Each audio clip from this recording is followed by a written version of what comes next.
وقرن في بيوتكن ولا تبرجن تبرج الجاهلية الأولى وأقمنا الصلاة وآتينا الزكاة وأطعنا الله ورسوله إنما يريد الله ليذهب عنكم الرجس أهل البيت ويطهركم تطهيرا واذكرن ما يتلى في بيوتكن من آيات الله والحكمة إن الله كان لطيفا خبيرا. وقال الله تبارك وتعالى والمؤمنون والمؤمنات بعضهم أولياء بعض يأمرون بالمعروف وينهون عن المنكر ويقيمون الصلاة ويؤتون الزكاة ويطيعون الله ورسوله أولئك سيرحمهم الله إن الله عزيز حكيم. وقال النبي صلى الله عليه وسلم من رأى منكم منكرا فليغيره بيده فإن لم يستطع فبلسانه فإن لم يستطع فبقلبه وذلك ضعف الإيمان أو كما قال صلى الله عليه وسلم. میرے انتہائی قابل احترام بزرگ و دوستوں عزیز ساتھیوں، اپنی اصلاح میں ایمان اور احسان کو حاصل کرنا ہر مومن کے ذمے فرض عین ہے، چاہے مومن مرد ہو چاہے مومن عورت ہو۔ اپنی ذات کی اصلاح یعنی ایمان کا حاصل کر لینا، احسان کا حاصل کر لینا، اور پھر ضرورت کے بقدر علم کا حاصل کر لینا، ضرورت کے بقدر اللہ کا دھیان پیدا کر لینا، اور اپنے اخلاق اور معاملات معاشرے کو درست کر لینا، جس کو اصلاح کہا جاتا ہے، یہ فرض عین ہے۔ ہر ایک مومن کے ذمے ہے کہ وہ اپنے اللہ سے تعلق کو جوڑے، اپنے ایمان میں کمال پیدا کرنے کی کوشش کرے، اور تبلیغ کے اندر یہ جتنے بھی گشتوں کا سلسلہ ہے، ملاقاتوں کا سلسلہ ہے، ان سب کا بنیادی مقصد ہی اس ایمان کی تازگی اور اس ایمان کی تجدید ہے۔ اس لیے جس طریقے سے ایمان فرض عین، اسی طریقے سے یہ تبلیغ اور اس کے اندر جو گشت ملاقاتوں کا سلسلہ ہے یہ بھی فرض عین ہے، اور یہ ایسا فریضہ ہے۔ حضرت مولانا الیاس رحمۃ اللہ علیہ کا ملفوظ فرماتے تھے کہ حال کے امر کو پورا کرنا یہی اسلام ہے، یعنی جس وقت اللہ کا جو حکم جس بندے اور جس بندے کی بندی کی طرف متوجہ ہو اسے پورا کرے، اس کو اسلام کہتے ہیں۔ پھر یہ حال کے امر سے شیطان دو راستوں سے روکتا ہے، حال کے امر کو پورا کرنے سے شیطان دو راستوں سے روکنے کی کوشش کرتا ہے۔ پہلا راستہ ہے ظلمانی راستہ، یعنی گناہوں میں مبتلا کر کے پھر روک دیتا ہے۔ یہ معمولی قسم کے لوگ جن کی طبیعتیں گناہوں کی طرف چل پڑتی ہیں ان کے لیے یہ والا راستہ اختیار ہے، اور جو نیک لوگ ہوتے ہیں وہ حج عمرے زکوٰۃ اور پھر اذکار تلاوت معمولات، ان کے لیے نورانی راستہ اختیار ہے۔ کون سا راستہ اختیار ہے؟ حضرت مولانا الیاس صاحب کا ملفوظ ہے، اس کو کس طریقے سے گمراہ کرنا۔ جو پہلے سے گمراہیوں کے دلدل میں، ظلمتوں کے، گناہوں کی ظلمتوں میں، تو ان کے لیے تو ظلمتوں والا راستہ ہی کافی ہوتا ہے۔ ان کو ظلمتوں کی عادت ہے، گناہوں کی عادت ہے، کسی نہ کسی گناہ میں مبتلا کرے گا اور وہ وقت کے فریضے سے انہیں روکے گا۔ جو نیک ہوتے ہیں، اللہ والے لوگ ہوتے ہیں، تو انہیں وقت کے فریضے سے روکنے کا جو حربہ اور راستہ اختیار کرتا ہے شیطان، وہ نورانی ہوتا ہے۔ وہ ایسا راستہ ہے کہ وہ اسے گناہ ہی نہ سمجھے۔ اصل مسئلہ ہے جو گناہ ہے اسے گنہگاروں کے گناہ والے راستے سے تو گنہگار ہو، جو نیک لوگ ہوتے ہیں تو ان کے سامنے وہ گناہ والا راستہ وہ کھول نہیں سکتا، دروازہ کھول نہیں سکتا، فوراً تنابو ہو جائے گا، چوکنا ہو جائے گا، توبہ استغفار شروع ہو جائے۔ تو ان کے لیے کون سا راستہ ہے؟ نورانی راستہ۔ کیا مطلب اس کا؟ تو بڑی عجیب مثال دی کہ اس وقت اللہ کی طرف سے ایک حکم ہے اور اس حکم کو پورا کرنا افضل ہے، اس وقت وہ اس سے چھوٹا حکم جس کا ابھی حکم نہیں ہے، اس کی فضیلت اس حکم سے زیادہ بتلا کر اس میں آپ کو مبتلا کر دیں۔ آج امت کے جو نیک صلحاء ہیں اس میں 95% اسی میں مبتلا ہے، اور ایک بہت بڑا وقت کا فریضہ ہے اسے چھوڑے ہوئے بیٹھے. چھوٹے فریضے ہیں اس کی فضائل کو بڑے فریضے سے زیادہ بدلا کر کے اس میں اس طرح آپ کو مبتلا کر دے گا کہ آپ کو پتہ ہے، آپ سمجھیں گے کہ میں بہت زیادہ نہیں کیا کر رہا ہوں. آپ کو پتہ ہی نہیں کہ وقت کا فریضہ چھوڑنے کی وجہ سے آپ اس وقت بنے گا. اس میں اچھے اچھے لوگ، نیک دیندار لوگ مبتلا ہیں. حاجی، عمرے کرنے والے، زکوٰۃ دینے والے ذرا سا تنہائی میں بیٹھ کے سوچیں گے تو انہیں پتہ لگے گا وہ ہر وقت اللہ کا ایک بہت بڑا فریضہ چھوڑے ہوئے، انہیں احساس بھی. پھر فرماتے تھے میرے نزدیک اس وقت حال کا سب سے بڑا فریضہ تبلیغ، اور اس فریضہ تبلیغ میں کوتاہی کرنے کا بدل بڑی سی بڑی عبادت نہیں بن سکتی. مولانا الیاس صاحب کو بہت خاص جملہ ہے. حضرت مولانا الیاس صاحب رحمۃ اللہ علیہ نے بہت اہتمام سے مولانا الیاس صاحب اور ان کی دینی دعوت میں اس کو محفوظ کیا. میرے نزدیک حال کا اس وقت سب سے بڑا فریضہ، عام فرائض کو پورا کرنے کے بعد نمازیں پڑھ لیا، اب اگلی نماز کے بیچ میں اس کے کوئی اور فرائض ہیں، ٹھیک وہ سب فرائض. اب اس کے بعد ہر وقت اینی ٹائم کوئی بہت بڑا فریضہ اللہ کی طرف سے اس امت و امت کے مرد اور عورتوں کی طرف متوجہ ہے تو فریضہ تبلیغ. اس کو سمجھنا چاہیے، غلط نہیں سمجھنا. یہ مطلب نہیں نماز کچھ حیثیت نہیں، زکوٰۃ کی کوئی حیثیت نہیں. جس وقت جس کا جو وقت تھا اس کو ادا کرنے کے بعد پھر اس کے بعد کون سا فریضہ ہے. اور نمازیں پڑھیں نفل، اور زیادہ نفلی زکوٰۃ خیرات نکالیں، اور زیادہ حج اور عمرے کریں. یعنی اس وقت سب سے بڑا فریضہ آپ کا فریضہ تبلیغ، اینی ٹائم 24 گھنٹے. اور اس فریضہ تبلیغ میں کوتاہی کرنا اس کا بڑی سی بڑی عبادت بدل نہیں بن سکتی. اس کو بہت سمجھنے کی ضرورت. اس لیے ایک اور جگہ بہت زبردست ملفوظ حضرت مولانا علی میاں صاحب رحمۃ اللہ علیہ نے نقل کیا. وہ یہ کہ جو آدمی دنیا کے اندر اپنی ذاتی اور نجی زندگی اچھی سی گزار کے جا رہا، اپنا کھانا پینا، کار بنگلے، بیوی بچے بس، اور نبی کا جو لائے ہوا دین ہے اس کے مٹنے کا غم لیے بغیر دنیا سے جا رہا ہے تو بدترین موت مر رہا ہے. مولانا علی صاحب کا ملفوظ مولانا علی صاحب نے قلم بند کیا. اور آخرت میں روسیہ ہوگا اور نبی پاک علیہ الصلوۃ والسلام کے سامنے منہ دکھانے کے قابل نہیں ہوگا. اتنا بڑا کام نبی کا، جس کے لیے اڑتے رہے، روتے رہے، بے چین رہے، اتنا بڑا کام آپ نے چھوڑا. بے چینی، بے قراری، دل کے اندر ایک ہر وقت بے چینی، دل ملاہٹ، وہ دین مٹ رہا ہے. جس دین کو اللہ کے نبی صلی اللہ علیہ وسلم نے ہم تک اپنی خواہشات کو قربان کر کے نہیں بلکہ اپنی ضرورتوں کو، بنیادی حاجتوں کو قربان کر کے اور نو بیویوں کی ضرورتوں کو قربان کر کے ہم تک پہنچے. وہ دین مٹ رہا ہے اور ہم مطمئن. اور ایک مرتبہ انہوں نے فرمایا کہ میں حضور اکرم صلی اللہ علیہ وسلم کی روح مبارک کو بے چین پا رہا ہوں اس کام کو چھوڑنے کی وجہ سے.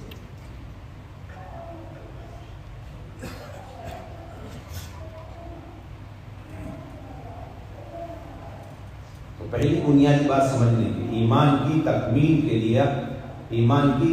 کے لیے امر بالمعروف نہی عن المنکر کا جو درجہ ہے وہ کسی اور عمل کا درجہ نہیں ہے. من رأى منکم منکرا فلیغیرہ بیدہ، یہ حدیث کے ذریعے سے ایمان کا معیار قائم ہوتا ہے.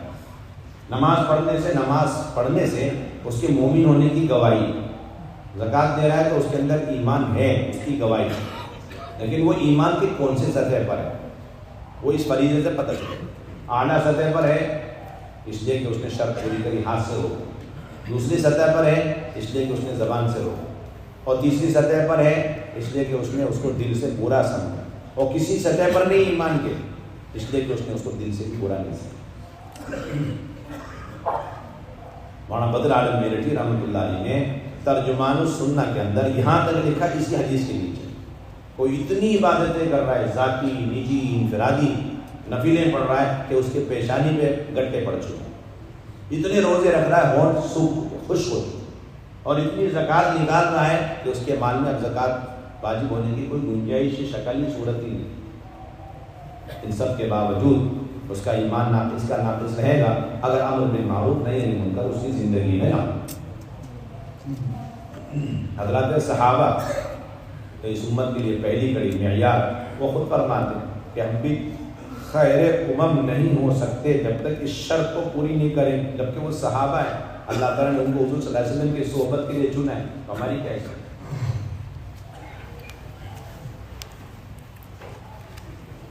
یہ بہت بنیادی چیز،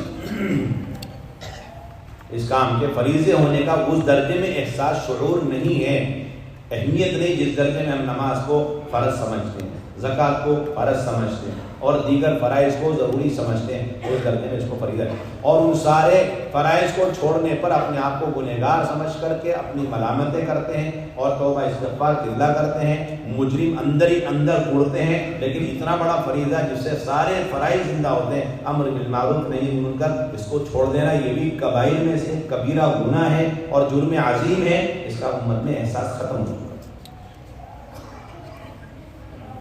امت کے اندر سے اس کا احساس ختم، اس کو تو اپنا نفلی کام سمجھتے ہیں، آپ جس کے بعد فرصت وقت لگا لیں، کیا سمجھتے ہیں؟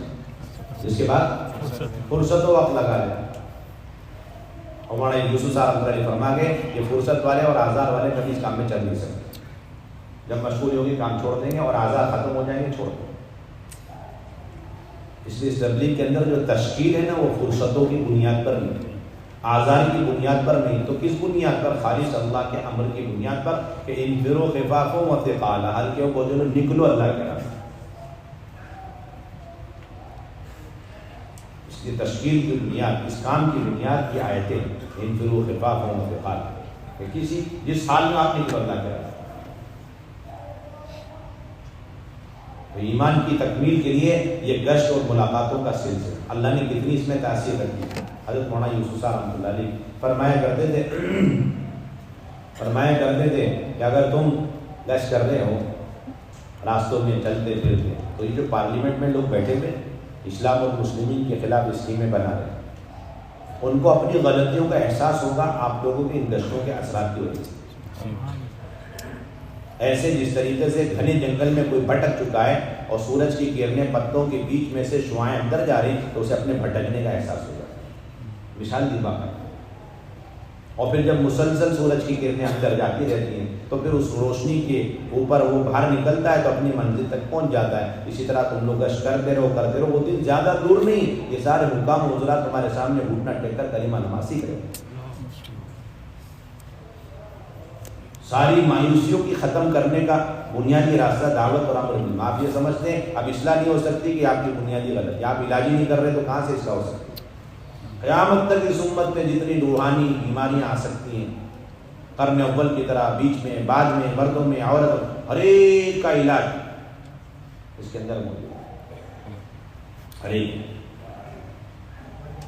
فرماتے تھے کہ نماز کے باہر گشت کر، نماز کے باہر پورے قرآن مجید کی تلاوت کا وہ اجر و ثواب نہیں جو نماز کے اندر ایک سورہ فاتحہ پڑھنے کا ثواب، نماز کی نسبت حاصل ہو گئی نا اس کو۔ پھر فرماتے تھے نماز کے اندر پورے قرآن مجید کے پڑھنے کا وہ ثواب نہیں جتنا ثواب نماز کے لیے ایک گشت کرنے کا ہے،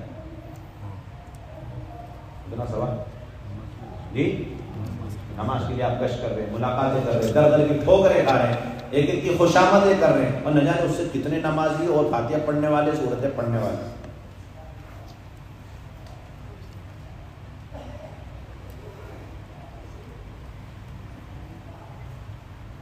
اس کی بہت بنیادی چیز ہے، یہ ایمان کی تکمیل کا ایک بنیادی ذریعہ اور سبب، ہاتھ سے روکنے کی مثال ہے۔ اس لیے آپ دیکھیں گے احادیث کے اندر مثالیں ملتی ہیں کہ جو اللہ کے حدود پر قائم ہیں، احکامات کو انجام دے رہے وہ، اور جو اللہ کے حدود کو قائم نہیں کر رہے وہ، ان کی مثال ایسے جیسے کشتی میں سوار ہے، اوپر کچھ، نیچے والوں کے پاس پانی، اوپر والوں کے پاس پانی۔ اب انہوں نے سوچا اوپر جانے سے بار بار ان کو تکلیف، اذیت اور ناگواری، لہٰذا نیچے سوراخ کرو، پانی نکالو، نیچے سوراخ کرو اور پانی نکالو۔ اب اوپر والوں کے لیے حدیث میں آتا ہے کہ اگر وہ ان کو دیکھتے رہیں اور روکے نہیں تو پھر دونوں کی ہلاکت یقینی ہے، اور ہلاکت میں فرق ہی نہیں ہے، جتنا نیچے والے اتنے اوپر والے۔ ایسا کیوں؟ اس لیے کہ جتنا وہ مجرم ہے اتنا ہی نہیں، اس سے بڑے مجرم اوپر والے۔ یہ حدیث میں صراحت ہے، قرآن کی آیتوں میں صراحت۔ گناہ کو ہوتا ہوا دیکھا اور اس کو نہیں روکا، یہ گناہ ہے۔ اگر وہ گناہ کبیرہ ہو رہا تھا تو یہ بھی گناہ کبیرہ ہے۔ اور نمبر 2، وہ گناہ کبیرہ وہ شدت میں کم ہے، اور یہ گناہ کبیرہ سخت زیادہ ہے اس کے مقابلے۔ علامہ امام راضی رحمۃ اللہ علیہ نے، وہ گناہ کبیرہ ہلکا ہے اور یہ گناہ کبیرہ جی زیادہ سخت ہے۔ اس لیے حضرت عبداللہ بن عباس رضی اللہ عنہ فرماتے ہیں کہ قرآن مجید میں علماء اور مشائخ اور اس امت کے جتنے صلحاء ہیں، نیکوں کا نیکیاں کرنے والے اور اچھائیاں کرنے والے، اپنی ذات سے اللہ کے سارے احکامات فرائض کو انجام دینے والے، ان کے لیے قرآن مجید میں اس آیت سے زیادہ سخت کوئی آیت میرے نزدیک نہیں۔ اس لیے امام غزالی رحمۃ اللہ علیہ فرماتے ہیں آج کے دور میں، اپنے دور میں فرماتے ہیں، آج سے تقریباً 1000 سال پہلے کی بات، آج کے در میں کوئی شخص جو گھر میں بیٹھا، جو بھی شخص اپنے گھر بیٹھا ہوا ہے وہ گناہ سے خالی نہیں۔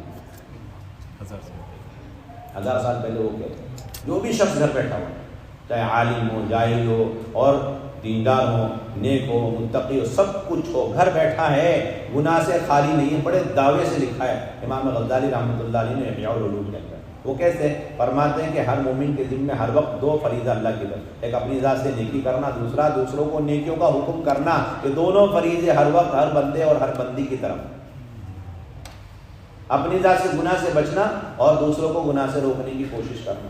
جس وقت یہ اللہ کے سارے احکامات پورا کر کے، ساری نافرمانیوں سے بچ کر کے اپنے جو ہے شیش محل گھر میں بیٹھا ہوا ہے، یوں سمجھ کر کے باہر کے گناہ اور اس پر آنے والے عذابات سے میں بچ جاؤں گا، یہ بچ ہی نہیں سکتا، اس لیے کہ بیٹھا ہوا خود ایک بڑے گناہ میں مبتلا ہے، وقت کا فریضہ چھوڑ کر بیٹھا ہوا ہے۔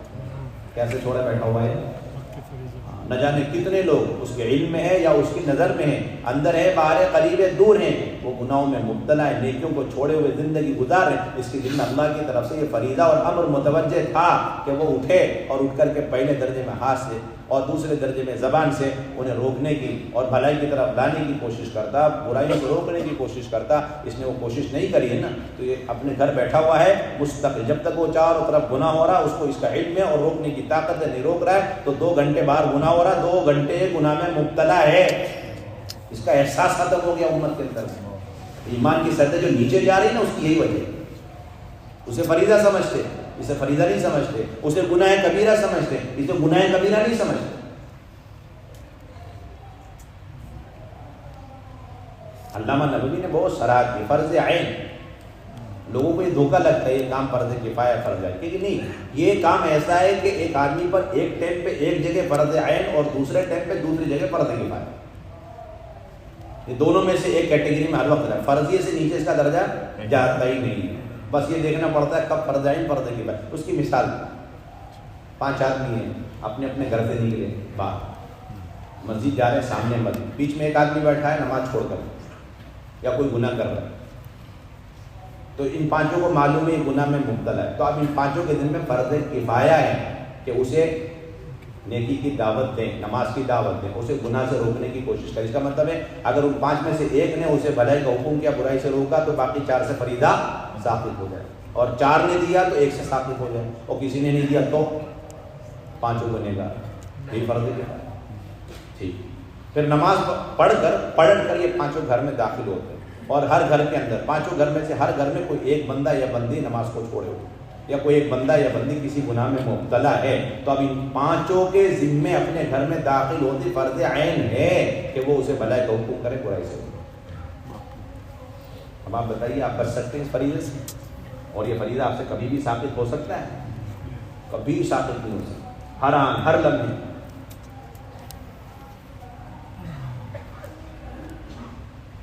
یہاں تک کہ بڑی صراحت کے ساتھ مفسرین نے لکھا ہے کہ جس طرح ایک جگہ گناہ ہو رہا ہے، اب اس جگہ آدمی روک نہیں سکتا، ہاتھ سے زبان سے نہیں روک سکتا، لیکن اس کے گناہ ہونے کا احساس دل میں ہے، اور وہ دل ملا رہا ہے، تڑپ رہا ہے، رو رہا ہے، بے چینی بے قراری، اللہ سے دعائیں مانگ رہا ہے، قلبی طاقتیں لگا رہا ہے تاکہ وہ گناہ ہی ختم ہو جائے، کسی طرح جڑ سے ختم ہو جائے۔ وہ آخری درجہ تو اس کے بس میں وہی تھا، وہ کر رہا ہے، وہ فریضہ اس نے انجام دے دیا، تو ایسے جیسے اس نے وہ گناہ اس گناہ میں وہ مبتلا ہی نہیں، وہ گناہ کیا ہی نہیں۔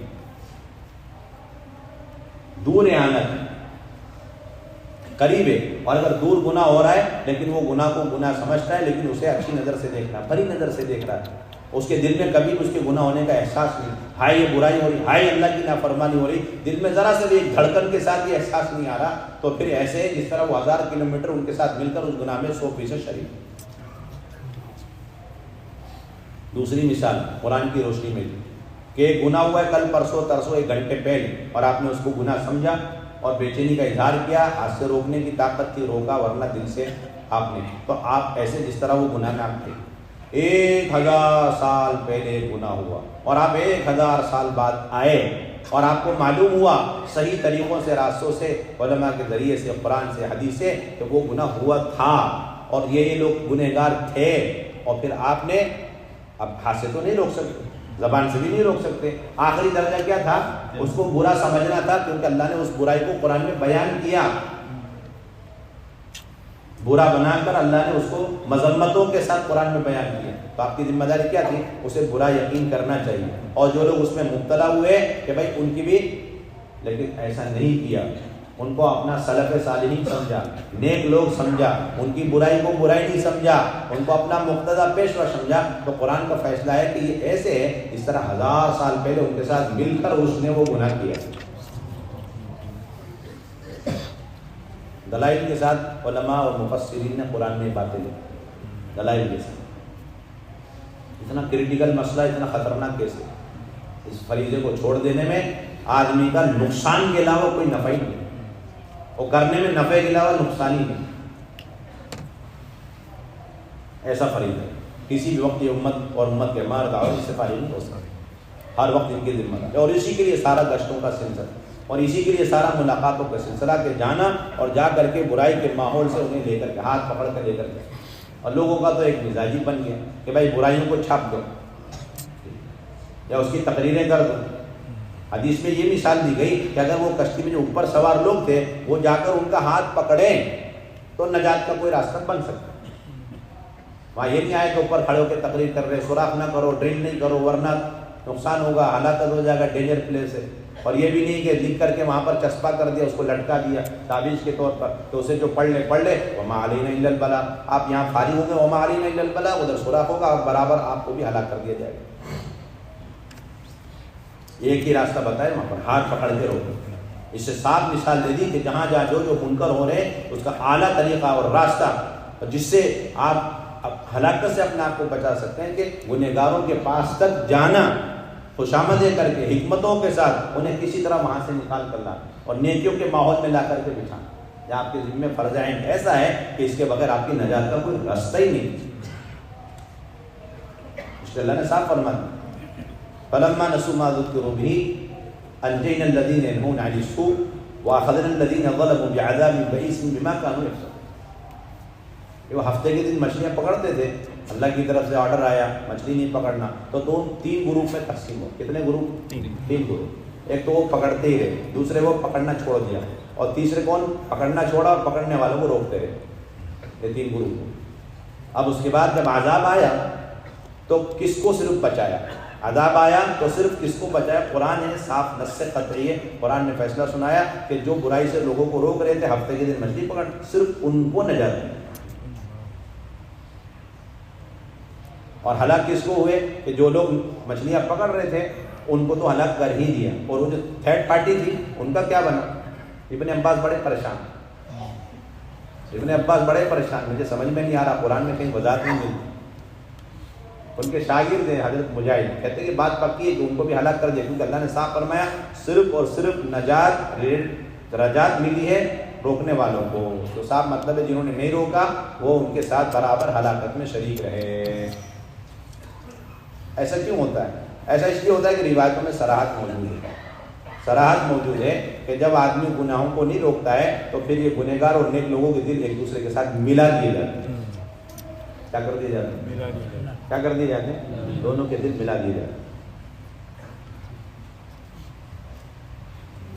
اور ان کو اسی کیٹیگری میں رکھ دیا جاتا ہے۔ روایتوں میں آتا ہے صحابہ نے پوچھا حضرت زینب بنت جحش افنہلک وفینا الصالحون، ہم میں نیک لوگوں کے ہوتے ہوئے ہمیں ہلاک کیا جائے گا؟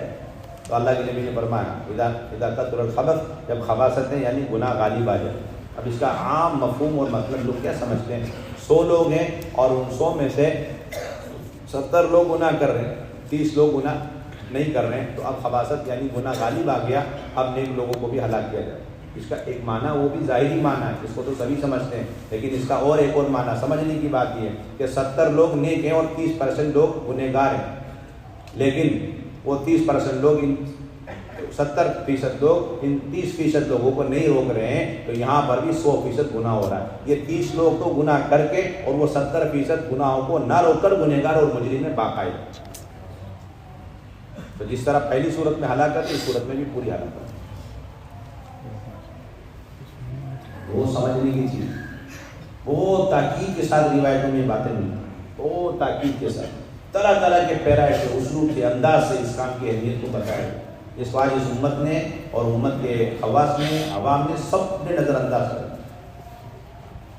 سب نے نظر انداز کر دیا۔ مجموعی ذمہ داری اس امت، مردوں پر بھی ڈال دیا، عورتوں پر بھی ڈال دیا۔ پھر اس کے اندر خروج اللہ کے راستے میں نکل، اس کی بھی اہمیت ہمارے دلوں کے اندر سے ختم ہے۔ اللہ کے راستے میں نکلنے کی اہمیت بھی ہمارے دلوں کے اندر سے نکل۔ اس لیے مولانا یوسف رحمۃ اللہ علیہ نے بہت عنوانات قائم کیے۔ جو لوگ اللہ کے راستے میں نہیں نکلے، پیچھے رہ گئے، ان کے اوپر سخت ترین نکیر ایک عنوان قائم، سخت نکیر۔ اس پہ واقعہ لے کر آئے حضرت معاذ بن جبل رضی اللہ عنہ۔ جمعے کی نماز سید الانبیاء کے پیچھے ابتدا میں پڑھنے کی غرض سے مسجد النبوی کی، جہاں ایک نماز پر 50,000 نماز کے برابر نیکی، وہ ایک الگ چیز ہے، لیکن اللہ کے نبی کے پیچھے کی نماز اتنا عمدہ ثواب کا معاملہ ہے، اتنی عمدہ نیکی کمانے کے لیے وہ رکے، اور وہ جماعت صبح سویرے اللہ کے راستے میں نکل گئی۔ اللہ کے نبی نے سلام پھیرتے پوچھا، ابن اور آواز تم گئے نہیں؟ یہ سوال ہی اس بات کی دلیل ہے کہ اللہ کے نبی ان کے پیچھے رکنے پر راضی، یعنی معلوم تھا یہ رکے ہیں اور نیکی کے لیے رکے ہیں، عبادت کے لیے رکے ہیں، اور کوئی غرض نہیں۔ آپ نے صاف فرما دیا، جو جماعت صبح اللہ کے راستے میں گئی وہ تم سے 500 سال پہلے جنت میں داخل ہوئی۔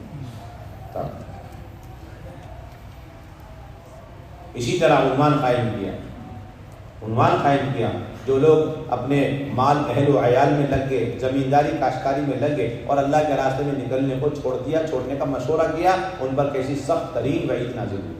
وہ انصار مدینہ کا واقعہ نقل کرا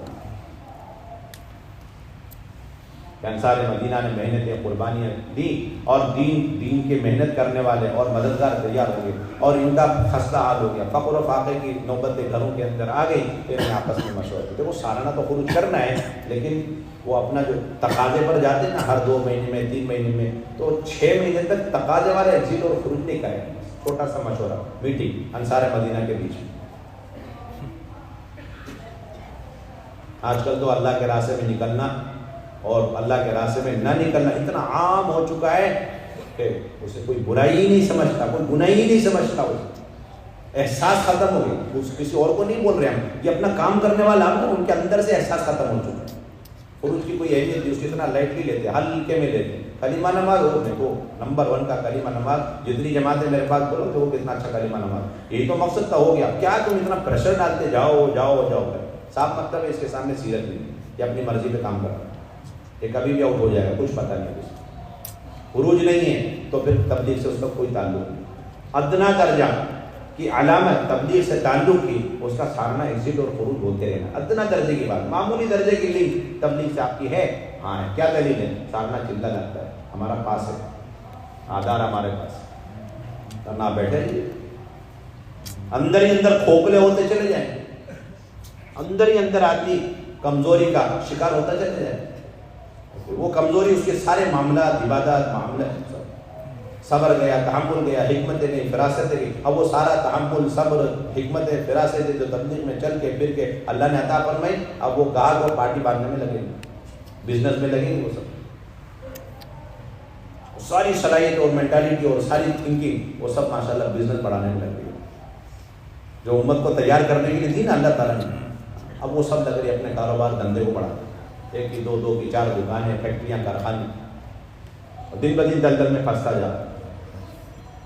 اس لیے اس کام میں چلتے رہنا، پیچھے مڑ کے دیکھنا ہی نہیں، نقصان کو نہیں دیکھنا، دیکھنا ہی اپنا کاروبار کا نقصان، وہ تو دیکھنے کی چیز ہی نہیں۔ اگر دیکھیں تو انصار مدینہ پر جو اللہ تعالیٰ نے وائد ہوتا ہے، ادھر مشورہ ہو رہا ہے، یعنی مقام پر اعمال دعوت کے ساتھ ہم رہیں گے، یہ مشورہ کیا انہوں نے، اپنے مقام پر اعمال دعوت کے ساتھ ٹکے رہیں گے، مقامی کوئی عمل نہیں چھوڑیں گے، جتنے بھی مہمان آئیں گے جائیں گے، ان کی خدمت، ان کی نصرت، ان کا اکرام، کھلانا پلانا، اور پھر مسجد میں 24 گھنٹے ٹائم دینا، اور پھر ان کو نماز تلاوت اور قرآن سب سکھلانا۔ بس خروج نہیں کریں گے تاکہ کچھ کھیتی باڑی باغات ان سب کو ٹھیک ٹھاک کریں۔ ادھر یہ مشورہ ہو رہا، ادھر آئے تو ادھر یہ مشورہ تک اللہ کو پسند ہے۔ وانفقوا فی سبیل اللہ ولا تلقوا بایدیکم الی التہلکہ واحسنوا، اللہ کے راستے میں نکل کر خرچ کرو اور اپنے آپ کو ہلاکت میں مت ڈالو۔ اللہ تعالیٰ نے اللہ کے راستے میں نکلنے کو پورے دین سے تعبیر کیا۔ کس سے تعبیر کیا؟ پورا دین ہے۔ روایتوں میں صاف موجود ہے کہ اگر تم زمینداری میں لگ گئے اور اپنے جانوروں کے دم کو پکڑ کر کے ہر وقت اپنے مویشی جانور چوپائے اس میں لگ گئے، زمینداری کھیتی باڑی میں لگ گئے اور اللہ کے راستے میں نکلنے کو اور جہاد کو چھوڑ دیا، تو اللہ تعالیٰ ایسی ذلتیں مسلط کر دیں گے کہ وہ ذلتیں اس وقت تک ختم نہیں ہوں گی جب تک دوبارہ آپ اللہ کے راستے کی نقل حرکت شروع نہ کرو، اپنی دین کی طرف نہ لوٹو، یعنی جہاد کی طرف نہ لوٹو، یعنی امر بالمعروف نہیں یعنی منکر کی طرف نہ۔ کیا بات ہے؟ دین کو جہاد اور جہاد، کیا بات، دین کو جہاد سے تعبیر کیا جائے یا جہاد کو دین سے تعبیر کیا جا رہا ہے، کیونکہ سارے دین کے وجود میں آنا اور پھر اس پر باقی رہنا اور اس پہ استقامت، یہ سب کا سب موقوف ہے اللہ کے راستے کی نقل حرکت سے۔ اس لیے بہت عجیب بات فرمائی مولانا الیاس صاحب رحمۃ اللہ علیہ، ملفوظات ہم پڑھتے نہیں، پڑھتے تو سمجھتے نہیں۔ فرماتے ہیں جب سے اللہ کے نبی صلی اللہ علیہ وسلم کو نبوت ملی تب سے اللہ کے نبی پھرتے رہے موت تک، یہ جملہ ملتا ہے مولانا الیاس صاحب، اور جو بھی اللہ کے نبی کے ہاتھ میں ہاتھ دیتا وہ بھی دیوانہ وار پھرتا تھا، اور جب تک مکی زندگی رہی تو ہر فرد انفرادی دعوت میں مشغول تھا، اور جیسے ہی مدینے میں پہنچے تو پھر وہ عسکری شکل اختیار کرتی چلی، اجتماعی شکل، بڑی بڑی جماعتیں، لمبی لمبی جماعتیں، لمبے لمبے زمانے کے لیے نکل رہی، فوج در فوج صحابہ نکل رہے، مرد نکل رہے، عورتیں نکل رہے، کسی کو شہر میں پرسکون زندگی مدینے میں گزارنے کی اجازت نہیں تھی، جو گزارتا تھا اس کو منافق کی نظر سے لوگ دیکھتے۔ آپ اٹھا کے دیکھ حیات اسامہ دیکھے تو صحیح، آپ صرف اس کا ٹائٹل آپ پڑھ لیا کریں ذرا سے، پتہ نہیں کیا کیا ہمیں پڑھنے کا موقع مل رہا ہے۔ ہمیں سے بہت پرانی کتاب ہے، ہم نے بہت اصول جھاڑ لیے، خوب سمجھ لیے، اتنا ہو جاتا تو آج ہمارا سالانہ غروب تو کبھی مس ہی نہیں ہوتا۔ گنجائش مولانا الیاس صاحب کا جملہ ہے، کسی کو مدینہ طیبہ میں پرسکون زندگی گزارنے کی اجازت نہیں، صرف ان کو اجازت جو بالکل خروج کر نہیں سکتے، معذور، اپائج، ننگڑے بوڑھے اور عورتیں بچے، بس ان کے لیے گنجائش ہو رہے ہیں تاکہ وہ اللہ کے راستے میں پھرنے والوں کے لیے پھرنے کا ذریعہ بنے، کچھ توشہ سامان اور ان کے لیے تقویت کا ذریعہ بنے، فئہ کا کام دے، انا فئتکم الی انا فئتکم۔ اور آگے بہت خطرناک جملہ مولانا الیاس صاحب، جب سے اس امت نے شہر کی خصوصیات بھری، شہر کی سٹی کی خصوصیات بھری پرسکون زندگی اختیار کری، تب سے اس امت کے اندر سے خلافت راشدہ ختم ہو گئی۔ بہت اونچے لیول کی بات ہے، اور مولانا علی صاحب نے نقل کیا، نقل کوئی اور کرتا تو میں بھی نقل نہ کرتا آپ کے ساتھ، اور نقل کر کے حضرت مولانا علی صاحب نے بات لکھی ہے کہ مولانا الیاس صاحب نے جو بات فرمائی ہے، ان کے جملے اور لفظ اور حرف کی تائید اور گواہی تاریخی کتابوں سے ملتی ہے، پوری تاریخ اسی پر شاہد۔ جب تک یہ امت اپنی جان و مال کو لے کر ہر وقت نقل و حرکت پہ رہی، اللہ نے ان کو بام عروج پر پہنچایا، خلافت سے نوازے رکھا۔ جب امت نے چھوڑ دیا، اور یہ سٹی کی جو خصوصیت بھری زندگی ہے، سب اپنی دیواریں کھڑی کر کے بالکل ایسے جیسے زو کی زندگی ہوتی نا، کچھ زو والی زندگی میں کیا تھا، کوئی کسی کا پتہ نہیں، کون مر رہا، جی رہا، سڑ رہا، گر رہا، کچھ نہیں پتا، جانور والی زندگی، اور جب باہر نکلتے ایک دوسرے کو چیر پھاڑ جاتے ہیں، ذرا سا اس کے سامنے گاڑی اگر ٹھوک دے، گاڑی کھڑی کر دے، گنجے گاڑی کہاں سے کھڑی کر دیا، یہ جانور والی زندگی، سمجھ رہے آپ ذرا جی۔ اور کچھ انسانیت کی ساری خصوصیات اس کے اندر ختم، اور حیوانیت کی ساری خصوصیات اس کے اندر پیدا ہوئی۔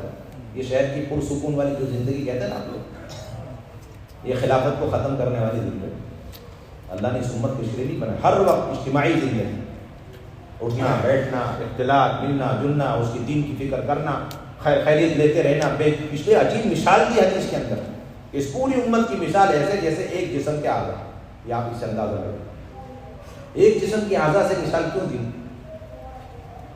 کہ اگر اس میں ایک انگوٹھے میں تکلیف ہو جاتی ہے تو یہ نہیں کہا جاتا انگوٹھا بیمار ہے، اگر آدمی بیمار ہے، کیا کہتے ہیں؟ اس کا صاف مطلب یہ ہے کہ اگر کوئی ایک آدمی اس امت میں کہیں بھی رہنے والا ایک فریضے کو یعنی نماز کو چھوڑ دیتا ہے، اس کا مطلب اس کا اثر براہ راست پورے اسلام پر پڑے گا، اور اسلام میں ضعف اور کمزوری کے برابر اس کو سمجھے گا۔ اتنا گہرا معنی ہے حدیث ہے، ہمارے اندر اس کا کوئی احساس نہیں۔ نیچے تکلیف ہوئی ہے اور آنکھیں اور پورا جسم حرکت میں آ رہا ہے. اس کا مطلب کہیں امریکہ میں کوئی آدمی نماز چھوڑ رہا, پوری امت مسلمہ بے چین بے قرار ہو جائے, ہائی یہ کیا اور اللہ کا حکم ڈھونڈ رہا. اس لیے بار بار یہ مثال دیتے ہیں, گشت کرنے جاؤ تو ایسا جذبہ ہو جس طرح غوطہ خور کا ہوتا ہے, یا کسی کو آگ سے بچانے کے لیے کوئی آدمی کتنے جذبے سے گشت کرتا ہے, کتنے جذبے سے وہ اس گھر میں چھلانگ مارتا ہے, اپنی جان کی پرواہ نہیں کرتا, جوخم میں ڈالتا ہے, پھر کسی طرح اپنا بھی کچھ جلا ولا کر کے پھر کسی طرح اس جلنے والے انسان کو بچا کے لاتا ہے. اس طرح ایک آدمی نہیں, دو آدمی, ایک نماز چھوڑنے پر کتنے برس جہنم میں, ذرا سوچو نا. 2,88,00,000 کے لیے تو بالکل کنفرم, نیچے آپ جو ہے جو فگر ہے وہ لاؤ, لیکن 2,88,00,000. اب ایک آدمی, ایک نماز, کروڑوں انسان, کروڑوں نمازیں, اور کتنے برس تک جاننے میں, اور کتنی خطرناک آگ جلا رکھی ان لوگوں نے اپنے اوپر. تو پھر بتاؤ کش کیسے کس جذبے سے کرنا چاہیے. تو کوئی معمولی کام ہے کش کرنا, کر لیا, نہیں کرا, نہیں کرا. اب تو ٹیم بنی ہوئی, سیکنڈ گشت میں جاتے نا تو 3 گروپ میں جاتے. کتنے گروپ میں جاتے ہیں, جس کے ذمہ اعلان ہے اور گشت کے آداب, وہ بالکل فرسٹ جا کر کے وہ پہلے شریک ہو جاتے ہیں, اور جو درمیانی بات والے وہ بیچ میں انٹری مارتے ہیں, اور جن کی آخری بات ہوتی ہے نا وہ آخری میں جاتے ہیں حضرت جی بن کے بیان کر کے واپس آتے ہیں. بالکل دیکھ لو آپ, دیکھ لو آپ, ایک کھیل بنا رکھا گشتوں کا. اور پھر گشت کو بہت کر کے کچھ تربیت نہیں, کچھ ایکسٹرا نہیں چاہیے, دوست کچھ نہیں ملنے والا آپ کو. آپ پہلے ڈھنگ سے ایک کام تو کرو. ایک آدمی ہومیوپیتھک نہیں کھا رہا تو ایلوپیتھک بھی ڈھنگ سے نہیں کھائے گا, پھر آیورویدک بھی نہیں کھائے گا, کچھ بھی کام نہیں کرے گا. دوائی نہ کھانے کی بیماری ہے اس کے اندر, اس کا کوئی علاج نہیں آپ کے پاس. بات سمجھ میں آ رہی ہے؟ ورنہ تو اللہ نے ایسی تاثیر اس کام کے اندر رکھی. بتاؤ 1400 سال ہے, 1300 سال بعد یہ کام جب شروع ہوا, اور یہ جماعت بیچاری سیدھی سادی میواتیوں کی دھوتیوں میں, اور گئی وہ تھانہ بھون. اور جب حضرت تھانوی کی پہلی ملاقات اس جماعت کی حضرت سے ہوئی, ان کے خانقاہ میں پہنچے, اور حضرت نے جیسے جیسے اصول بتائے ان سارے اصول آداب کی رعایت کر کے ان کے پاس رہے, تو حضرت تھانوی نے برجستہ یہ گواہی اور سرٹیفکیٹ دی, اگر صحابہ کی جماعت دیکھنی دیکھ لو میوات. تو بھلا 1300 سال بعد اس کام کو دوبارہ کرنے پر وہ گرے پڑے 500 سال تھے, ان میواتیوں کو کوئی جاننے والا نہیں. ایک نمبر کے ڈاکو اچکے سمجھے جاتے تھے, اور دہلی کی ساری شہر پناہیں اور دیواریں اور دروازے سورج کے ڈھلتے ڈھلتے بند کرتے تھے. مغل بند کر دیا کرتے تھے کہیں کی ڈکیتی نہ ہو جائے ہمارے شہر کے اندر, اور کوئی ان پر ہاتھ رکھنے کو تیار نہیں. ان کی یہ تربیت ہو گئی.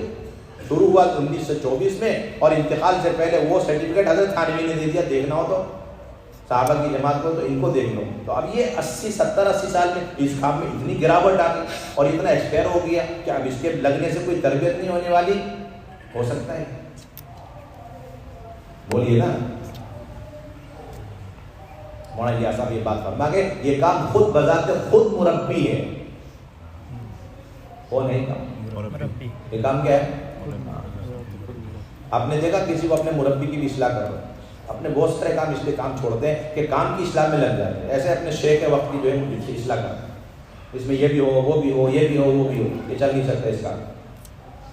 اور جو اپنے ساتھی کی اصلاح میں لگتا ہے وہ بھی نہیں چلے گا اس کام, وہ بھی نہیں چل سکتا. سب پیشنٹ ہیں, اسپتال میں بھرتی ہیں, ٹائم ٹو ٹائم دوائی کھاؤ, اعمال جو بتائے گئے کرتے رہو, لائن سے بچتے رہو. دیکھو یہ ولی گر ہے, اللہ تعالیٰ خود اس کام کے ذریعے آپ کو ولی بنا, ولی گر ہے. اس لیے مولانا یوسف صاحب لدھیانوی ہمارے پڑوس سے بہت بڑے علماء اور مفتی میں شمار, ان کی کتاب ہے آپ کے مسائل اور الکال, عام دستیاب ہے, تمام علماء کے پاس ہوتی ہے, ہمارے اچھے دیندار طبقے کے پاس بھی ان کے وہ فتوے کی. انہوں نے کہا کہ میں اس کام میں جڑا, پریکٹیکلی اس میں چلا, تو مجھے 3 باتیں اسے مجھے ظاہر کرنا آپ لوگوں کے سامنے. نمبر 1, پہلی بات یہ ہے کہ اس کام کی افادیت مجھے اچھی طرح سمجھ میں آ گئی, اس کام کا فائدہ پوری امت مسلمہ کے لیے. اور دوسری بات یہ سمجھ میں آئی کہ اس کام میں لگنے والوں کی حقانیت مجھے سمجھ میں آ گئی. اس کام میں لگنے والوں کی کیا سمجھ میں آئی؟ حقانیت, کہ یہ لوگ حق پر ہیں. اور تیسری بات فرمائی کہ اس کام میں جو لگا, یہ کام اس امت کے حق میں نشأت ثانیہ ہے. یہ کام اس امت کے حق میں کیا ہے؟ نشأت ثانیہ. مولانا یوسف لدھیانوی رحمۃ اللہ علیہ نے آپ کے مسائل اور ان کے حل کے اندر اور کہا کہ دھوکے سے نکالو اپنے آپ کو. اس کام کا جو مسنون طریقہ ہے اس طریقے پہ کام کرو, اس طریقے پہ کام کرو, اس طریقے پہ کام کرو. اس کا طریقہ متعین ہے قیامت تک, یہ نہیں کہ اس کو جس طرح چاہے آپ کرو. کسی بھی قسم کی مشقت کو برداشت کر لینے کا نام مجاہدہ نہیں ہوتا ہے، بلکہ اللہ کے بندوں کو اللہ کا پیغام نبی پاک علیہ الصلوۃ والسلام کے عین طریقے اور صحابہ کے عین سنت کے مطابق پہنچانا، اور اس میں جو ناگواری آ گئے اس کے اللہ کے لیے برداشت کرنا، یہ وہ مجاہدہ ہے جس پر اللہ کی طرف سے ہدایت ہوا۔ کوئی بھی طریقہ نہیں۔ آج ایک طبقہ وہ بھی ہے، کوئی سمجھتا ہے کہ تبلیغ اور امر بالمعروف نہیں منکر کے لیے کوئی بھی طریقہ آپ اختیار کر سکتے ہیں، اور اس کے بعد وما علینا الا البلاغ کہہ کر کے اپنے آپ کو بری سمجھ سکتے ہیں۔ اور خصوصاً یہ منکرات سے بھرے ہوئے حالات، یہ موبائل، ان کے ذریعے سے لوگ یہ سمجھتے ہیں کہ ہم نے دین پہنچا دیا، علم پہنچا دیا۔ جس طرح نماز میں ہم تکبیر سے سلام پھیرنے تک اپنے جسم سے اس عبادت کے مکلف ہیں، اسی طرح دعوت اور دعوت کے ہر عمل کے اندر ہم اپنی ذات سے اپنے جسم سے مکلف ہیں۔ آپ صرف ایک چلہ گواہی دیتا ہوں میں، اور پوری گارنٹی کی بات، آپ یہ پورا مجمع جو تبلیغ میں لگا ہوا ہے، یہ سب کسی کے لیے بھی موبائل استعمال، صرف تبلیغ کے کسی عمل کے لیے، گشت، ملاقات، مشورے، کسی بھی ایک عمل کے لیے ایک 40 دن تک آپ بالکل ایسے استعمال نہ کریں جس طریقے سے آپ اللہ کے راستے میں جاتے استعمال نہیں۔ اپنی آنکھوں سے آپ اپنے اندر ترقی اور نورانیت محسوس کریں، تبلیغی نور محسوس کریں، جیسے نماز کا نور الگ ہوتا ہے، گشت کا نور محسوس کریں گے، ملاقاتوں کا نور محسوس کریں گے، اور مشوروں کا نور محسوس کریں گے، شب گزاریوں کا نور محسوس کریں گے، مستورات کے اعمال کا نور آپ محسوس کریں، ایک دم سے ترقی آپ محسوس کریں۔ ایک مولوی صاحب آئے، سال لگا کے جانے لگے، کہنے لگے میری طبیعت چلی نہیں، تو میں نے ایک ہی سوال کیا، سال بھر میں آپ کے پاس موبائل تھا؟ کہا کہ ہاں تھا۔ تو پھر تو آپ کسی کی بھی ہو جائے تبلیغ کے نہیں ہو سکتے۔ برجستہ میں نے کہا اب آپ نے موبائل کے ساتھ سال لگایا، اب میرے واسطے آپ ایک چیزہ لگاؤ، موبائل میں چھوڑ دو امانت روم میں، اب آپ ایک چیزہ لگاؤ، پھر مجھے بتانا آپ کس کے ہوئے کس کے نہیں ہوئے۔ اب ان کا دوسرا سال لگ رہا ہے، کہنے کی مجھے کھوئی ہوئی پونجی مجھے واپس مل گئی، وہ نماز میں خضوع، اللہ کا دھیان اور وہ سب سمجھ میں آ رہی ہے۔ اس لیے مولانا الیاس صاحب، مولانا یوسف بہت قوت سے فرما گئے کیا کہ اپنے کام کو رواجی طریقوں سے بچاؤ، رواجی طریقوں کو وحشت کے ساتھ چھوڑو۔ کیسے چھوڑو؟ نفرت اور وحشت کے ساتھ۔ اور فرماتے ہمارے ادھر تو کہتے ہیں کہ کم سے کم یہ جو ہمارا کام کرنا ہے، یہ تو اپنا ایک سوسائٹی ایسا بنا لے کہ ہمارے بیچ میں تو کوئی آدمی موبائل استعمال کرے نہیں۔ کوئی آدمی اگر ہمارے مشورے میں یہ سب کر رہا ہے، اس کا مطلب صاف ہے نمازی کے درمیان کھول کھال کر کے بیان کر رہا ہے، گنجائش ختم۔ موت تک انشاءاللہ، قیامت تک اس کام کے اندر ان حالات کی کوئی ادنا درجے کی ضرورت ہی نہیں، اللہ کا فضل۔ جتنا آپ اپنے آپ کو اصل کام پہ لاؤ گے اتنا مجاہدہ، اور مجاہدے کے بقدر اللہ کی طرف سے ہدایت سے آپ نواز ہیں۔ یہ بڑی غلط سوچ ہے کہ کھانے پینے کی تو سنتیں ہیں لیکن دعوت کی کوئی سنت نہیں۔ علماء سے پوچھا گیا، مولانا یوسف لدھیانوی سے، کہ بھائی ان راستوں سے بھی تھوڑا سا دین پھیلا دو، لوگوں کو سنائے تو جا رہا ہے کلمہ، نماز، اب ہم چاہتے ہیں کہ اس کو اپنی آنکھوں سے اس کو دکھلایا جائے، گھر گھر کے اندر دین پہنچانے کے نہیں سر۔ تو مولانا یوسف صاحب نے فرمایا کہ یہ تو نجیس العین ہے، نجیس العین، خنزیر کی طرح ناپاک راستے۔ کس کی طرح ناپاک راستے؟ کس کی طرح ناپاک راستے؟ خنزیر کی طرح ناپاک راستے ہیں۔ اور یہ آپ کی سوچ غلط ہے کہ استعمال پر ڈیپینڈ کرتا ہے، کس پہ؟ ہاں، اچھا استعمال تو اچھا، برا استعمال تو برا، اچھی نہیں ہے تو اچھی، تاکہ نہیں، وہ 3 قسم کی کیٹیگری ہے چیزوں، اس میں سے ایک وہ ہے کہ وہ اچھا ہی ہوگا ہر حال میں چاہے کچھ بھی ہو جائے، اور دوسرا وہ ہے کہ وہ برا ہی ہوگا چاہے جتنے چاہے اچھائیوں میں استعمال ہو، تیسرا ہے کہ ہاں اچھا تو اچھا، برا تو برا۔ تو حضرت نے فرمایا مولانا یوسف صاحب نے کہ یہ جتنی بھی چیزیں ہیں نا، یہ تیسری کیٹیگری کے، برا ہے تو برا ہے، اس طرح خنزیر برا ہے تو برا ہے۔ فرماتے خنزیر سے بھی بدتر ہے کہ آپ ایک ناجائز اور ناپاک والے چیز کو آپ بالکل پاک سمجھ رہے ہیں، حرام چیز کو بالکل حلال سمجھ رہے ہیں، کہ اس سے بھی زیادہ غیر گزرا، اس پہ تو اور بھی زیادہ گناہ ملے گا۔ پھر بتایا اللہ تعالیٰ نے 1.25 لاکھ نبیوں کو دنیا میں بھیج کر اور 1.25 لاکھ صحابہ کو دنیا میں بھیج کر دین کی دعوت کا طریقہ فکس کر کے قیامت تک ہمیں دے دیا، اس پر یہی طریقہ ہے، بس اللہ کے نزدیک پسندیدہ طریقہ۔ بہت یہ باتیں کہہ کر گئے مولانا یوسف صاحب، رواجی تو بتاتے تھے کہ دیکھو رواجی طریقوں میں نا سہولتیں بہت نظر آتی ہیں، لیکن ایسے بات جو مشکلات پیدا آئیں گی آپ اس سے نکل ہی نہیں سکتے۔ مولانا یوسف صاحب کا جملہ موجود بیانات میں، اور سنت والے طریقوں کے اندر سنت کا نور ہے. جب اسے لے کے چلیں گے شروع میں بہت مشکلات نظر آئیں گی, لیکن جیسے جیسے آپ سنت والے راستے کو پکڑ کے آگے بڑھیں گے نا تو ساری مشکلات بالکل بادل کی طرح چھٹتے ہوئے نظر آئیں گے اور راستہ پار ہو جائے گا. وہاں الیاس صاحب تو کرامتوں کے راستے سے بھی کام کرنا نہیں چاہتے تھے, آپ کو معلوم ہونا چاہیے. تو ان راستوں کی کیا گنجائش ہے آپ کے موبائلوں کی نالات کرامتوں کے راستے سے. اس لیے حضرت شیخ زکریا رحمۃ اللہ علیہ آتے تھے تو لوگوں سے کہتے تھے یہ دونوں باپ بیٹے نا, مولانا الیاس مولانا یوسف صاحب, یہ دونوں یہ حضرات انبیاء اور حضرات صحابہ رضی اللہ عنہ علیہ الصلوات والتسلیمات رضی اللہ عنہ, یہ ان دونوں طبقے کے نیچے جاتے ہی نہیں, کسی اور کو اپنے ممبر پہ نہیں لاتے. تو سمجھ میں آ رہی بات بھائی, بات کچھ سمجھ میں آ رہی؟ بہت غور سے مطالعہ کر کے تحقیق کر کے پھر انہوں نے بات کی کیا کہ یہ دونوں حضرات انبیاء علیہ السلام اور حضرات صحابہ سے نیچے اپنے ممبر پہ کسی کو لاتے ہیں. بس یہ دو کیٹیگری ان کے پاس. ایک مرتبہ ایک بہت اچھے صاحب تھے اور اعتماد والے تھے, ان کو موقع دیا گیا تو انہوں نے کرامت دی. حضرت مولانا الیاس صاحب بالکل حجرے سے تیزی سے نکل گئے, کہنے لگے ہم تو امت کو کرامتوں سے نکالنا چاہ رہے ہیں اور آپ دوبارہ امت کو پلٹا کر کرامتوں میں لے جا رہے ہیں.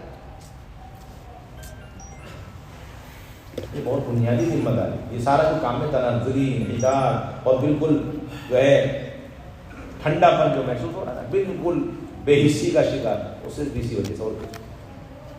اور باقی ساری دنیا کی چیزوں میں ایسی چہل پہل, ایسی گرما گرمی ہے ماشاءاللہ, کوئی کمی نہیں. سمجھ گئے؟ اور اسی وجہ سے علماء سے بھی کٹے ہوئے, انہی حالات کی وجہ سے. کس سے کٹے؟ اور سمجھتے ہیں کہ بھائی یہ حالات آ گئے تو ہم علماء سے بے نیاز ہیں, مستغنی ہم محروم ہو چکے. اس کا یقین ہونا چاہیے کہ ہم محروم ہو چکے. ایسے جس طرح ایک آدمی انہیں حالات پر بھروسہ کر لے اور کسی ڈاکٹر کو جا کے نبض نہ دکھلائے, کسی ڈسپینسری میں جا کر کے اپنا علاج نہ کرائے, تو بتاؤ یہ تو لا علاج مرے گا بیچارہ. اتنے سارے حالات کے باوجود آج بھی لوگ جا ہی رہے ہیں. اسپتال دن بدن بڑھتے جا رہے ہیں, کھلتے جا رہے ہیں, جیسے بیماری بڑھ رہی اور نہ دکھایا جا رہا ہے, چیک اپ کیا جا رہا ہے. دکھائے بغیر دوائی نہیں کھا رہے, جبکہ ایک سال سے ایک دوائی کھا رہے, اسے معلوم ہے کب کیسے پلس گرے بڑھے چڑھے, تو کون سی کب کتنی mg کھانی چاہیے. پھر بھی نہیں, ایک مرتبہ ڈاکٹر کو کہیں ریئیکشن نہ ہو تو بتاؤ اس کا ریئیکشن کتنا ہوگا. جو اپنی مرضی سے کتابیں دیکھ کر, گوگل دیکھ کر اور ان راستوں کے ذریعے سے علم حاصل کرنا چاہے گا, وہ بتاؤ کتنی گمراہی کے دلدل میں پھنسے. گنجائش ہی نہیں. ہدایت پر آنے کا سارا راستہ بند ہی کر لیا. جو سبب مرض ہے اسی کو آپ نے کیا قرار دے دیا؟ اصل علاج قرار دے دیا. یہ بہت بنیادی چیز. ہمیں اس بات کا احساس ہونا چاہیے. گشت چھوڑ رہے ہم مجرم ہیں, امر بالمعروف چھوڑ رہے ہم, کیونکہ امر بالمعروف کی عملی شکل ہے گشت کرنا, ملاقاتیں کرنا اور ایمان کی تازگی اور ایمان کے بڑھانے کا بنیادی. 24 گھنٹے صحابہ ایک ایک کو دعوت دے کر مسجد میں لا رہے ہیں اور ایمان کے حلقے قائم کر رہے ہیں, علم کے حلقے قائم کر رہے ہیں. اور ایسا یقین بن رہا ہے کہ اس کے نتیجے میں جب کوئی عالم میں حالات پیش آ جائے تو حضرات صحابہ اسے حل کرنے کے لیے کہاں دوڑ کر آ رہے ہیں؟ مسجد کی طرف دوڑ کر گیا. کہاں آ رہے؟ اللہ کے نبی صلی اللہ علیہ وسلم مسجد میں تشریف فرمایا. 100 بھیڑیے جنگل سے نکل کر, کتنے بھیڑیے آئے؟ 100 بھیڑیے. جیسے آئے تو آ کے بیٹھ گئے, ایسے مجلس میں بیٹھ گئے. اور ایک روایت میں راستے میں ان کی آمنا سامنا ملاقات ہوئی. دیکھتے اللہ کے نبی تو سب کی زبان جانتے ہیں, امی تو ہے, اس امی نبی کے پیچھے ہم چلنا نہیں چاہتے. کچھ پڑھائی لکھائی چاہیے. بولتے کیا بولتے ہیں؟ ہاں پڑھائی لکھائی. آپ کے امی ہونے میں جو فضیلت ہے نا, وہ آپ کی تمام ڈگری میں کوئی فضیلت نہیں. کبھی ایک مرتبہ زندگی میں کہہ دو میں امی ہوں, اس پر جو اجر و ثواب ہے وہ آپ کے پڑھائی لکھائی پر فخر کرنے پہ وہ ثواب نہیں. میں امی ہوں, امی نبی کا امتی ہوں, کبھی فخر سے بول کے تو ضرور منہ سے. اگر اللہ کے نبی سے تعلق ہے تو اپنی نسبت تو بیان کرو. نہیں بولتے, کبھی برا لگتا ہے, انگوٹھا چاپ بولے تو انسلٹ ہوتی ہے. اتنا دور نکل گئے.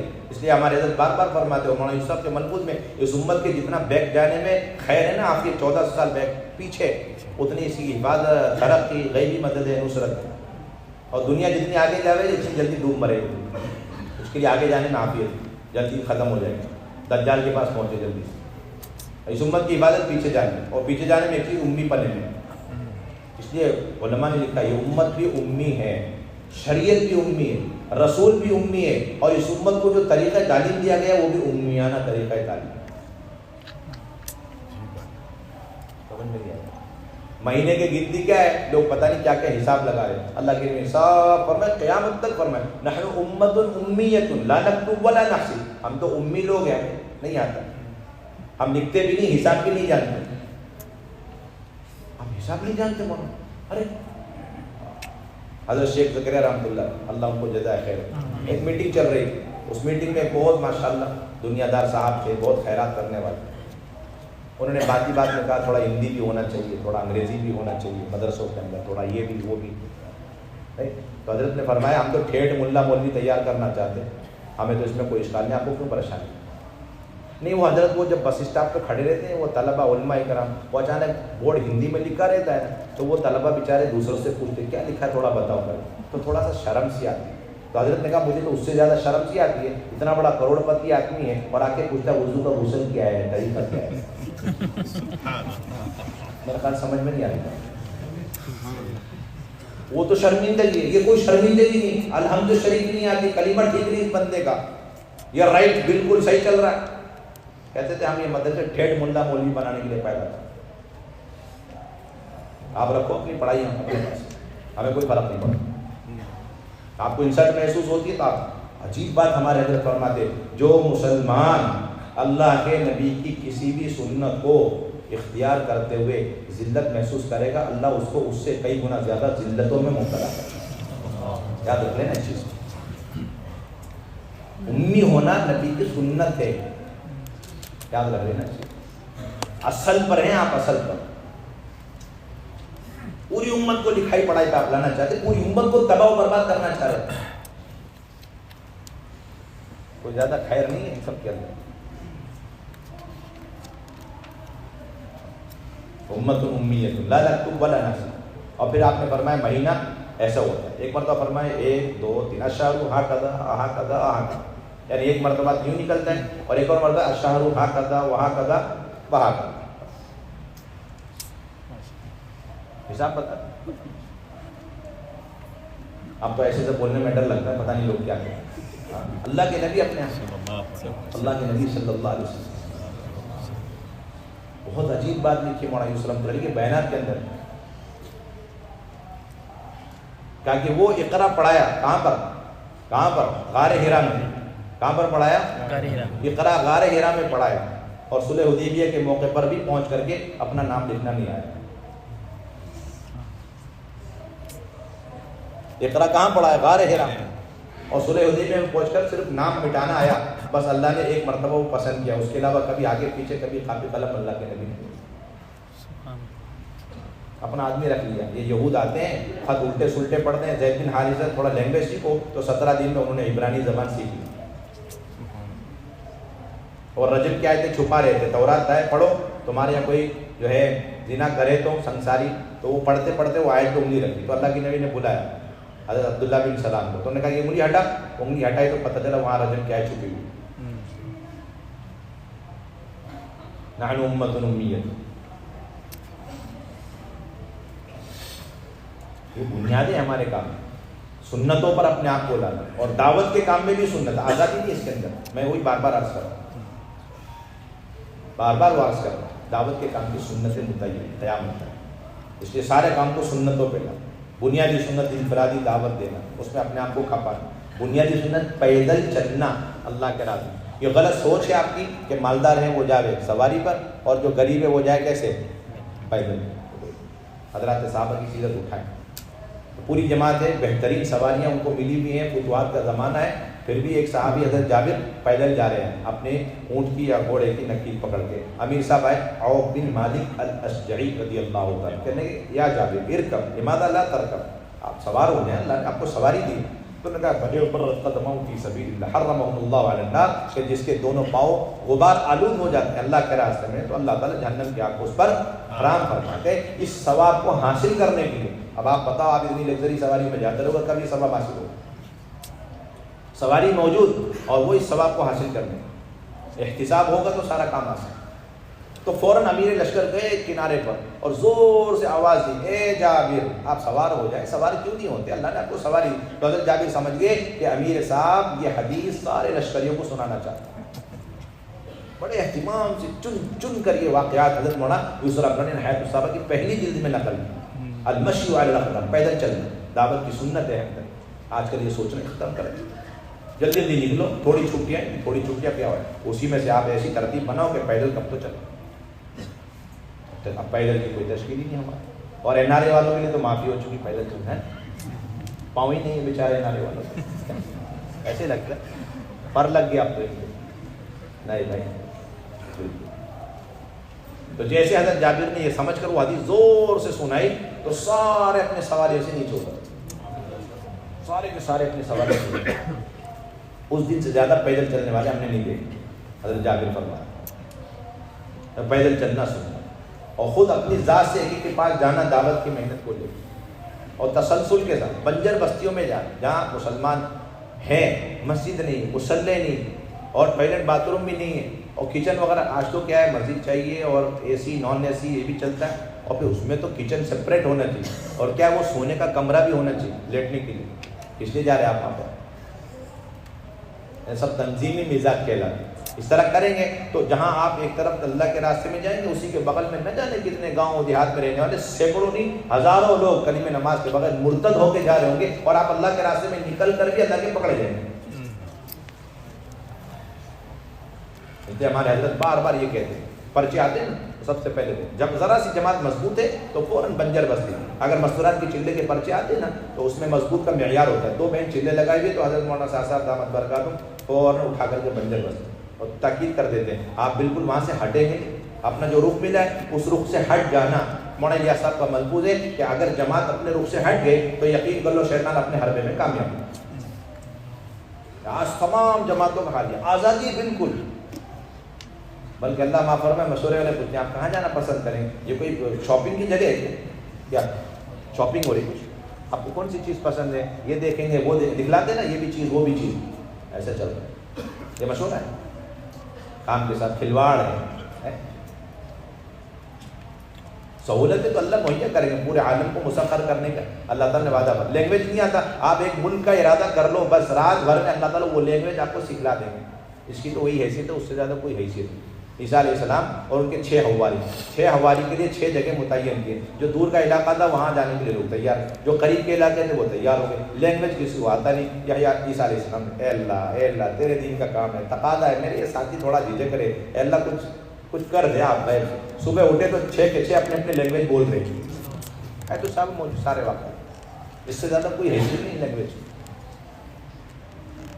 اور رخ اب تو رخ دیکھ کر کے پلٹتے ہیں.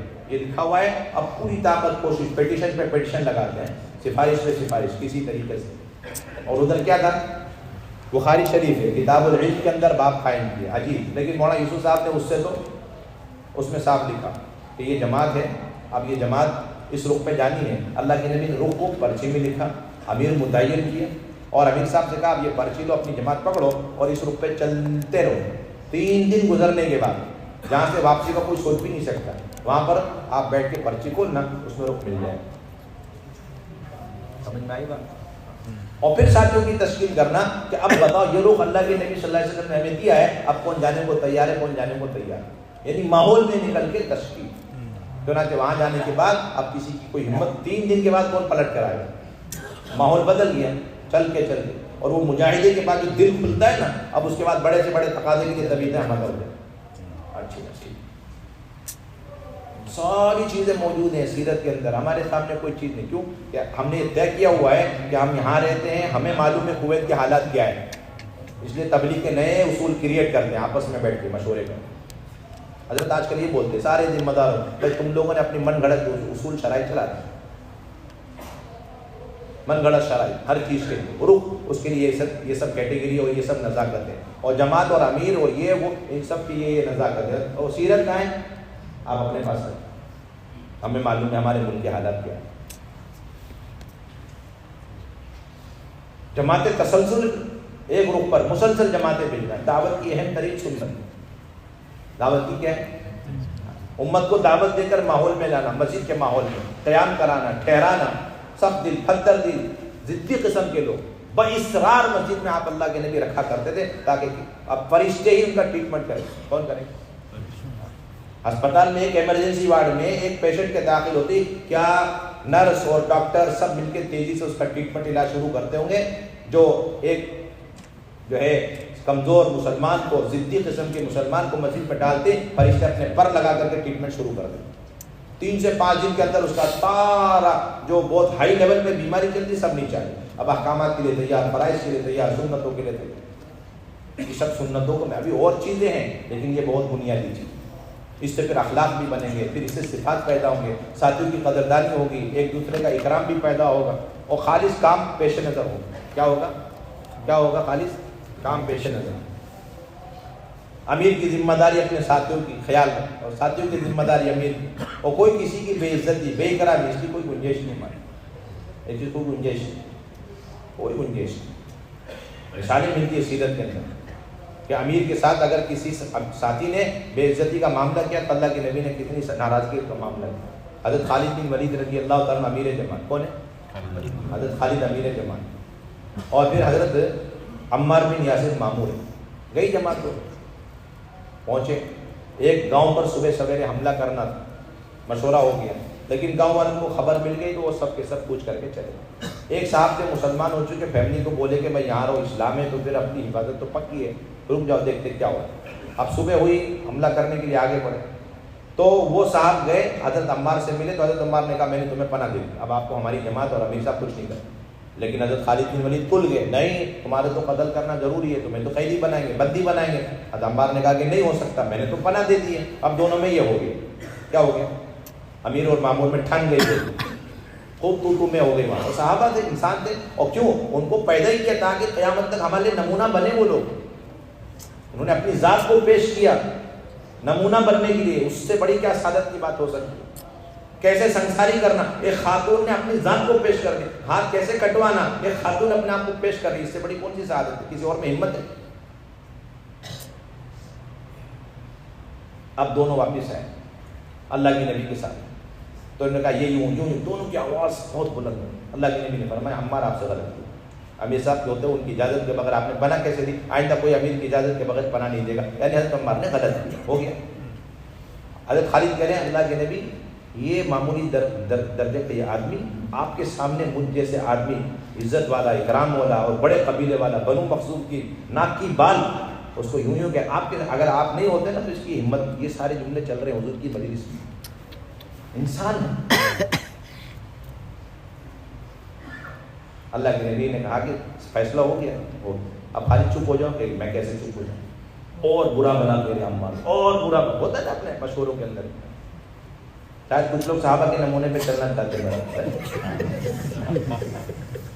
کوئی برائی کی بات نہیں، لیکن حل نکالنا چاہیے. حل کیا دیکھو، جب حضرت عمار اٹھے اور چلے کچھ خاموش، اللہ کے نبی نے فیصلہ کیا میں غلط ہوں، چپ ہو گئے چلے. اب حضرت خالد کی غلطی شروع ہو گئی. فیصلے کے بعد بھی وہ حضرت عمار کو برا.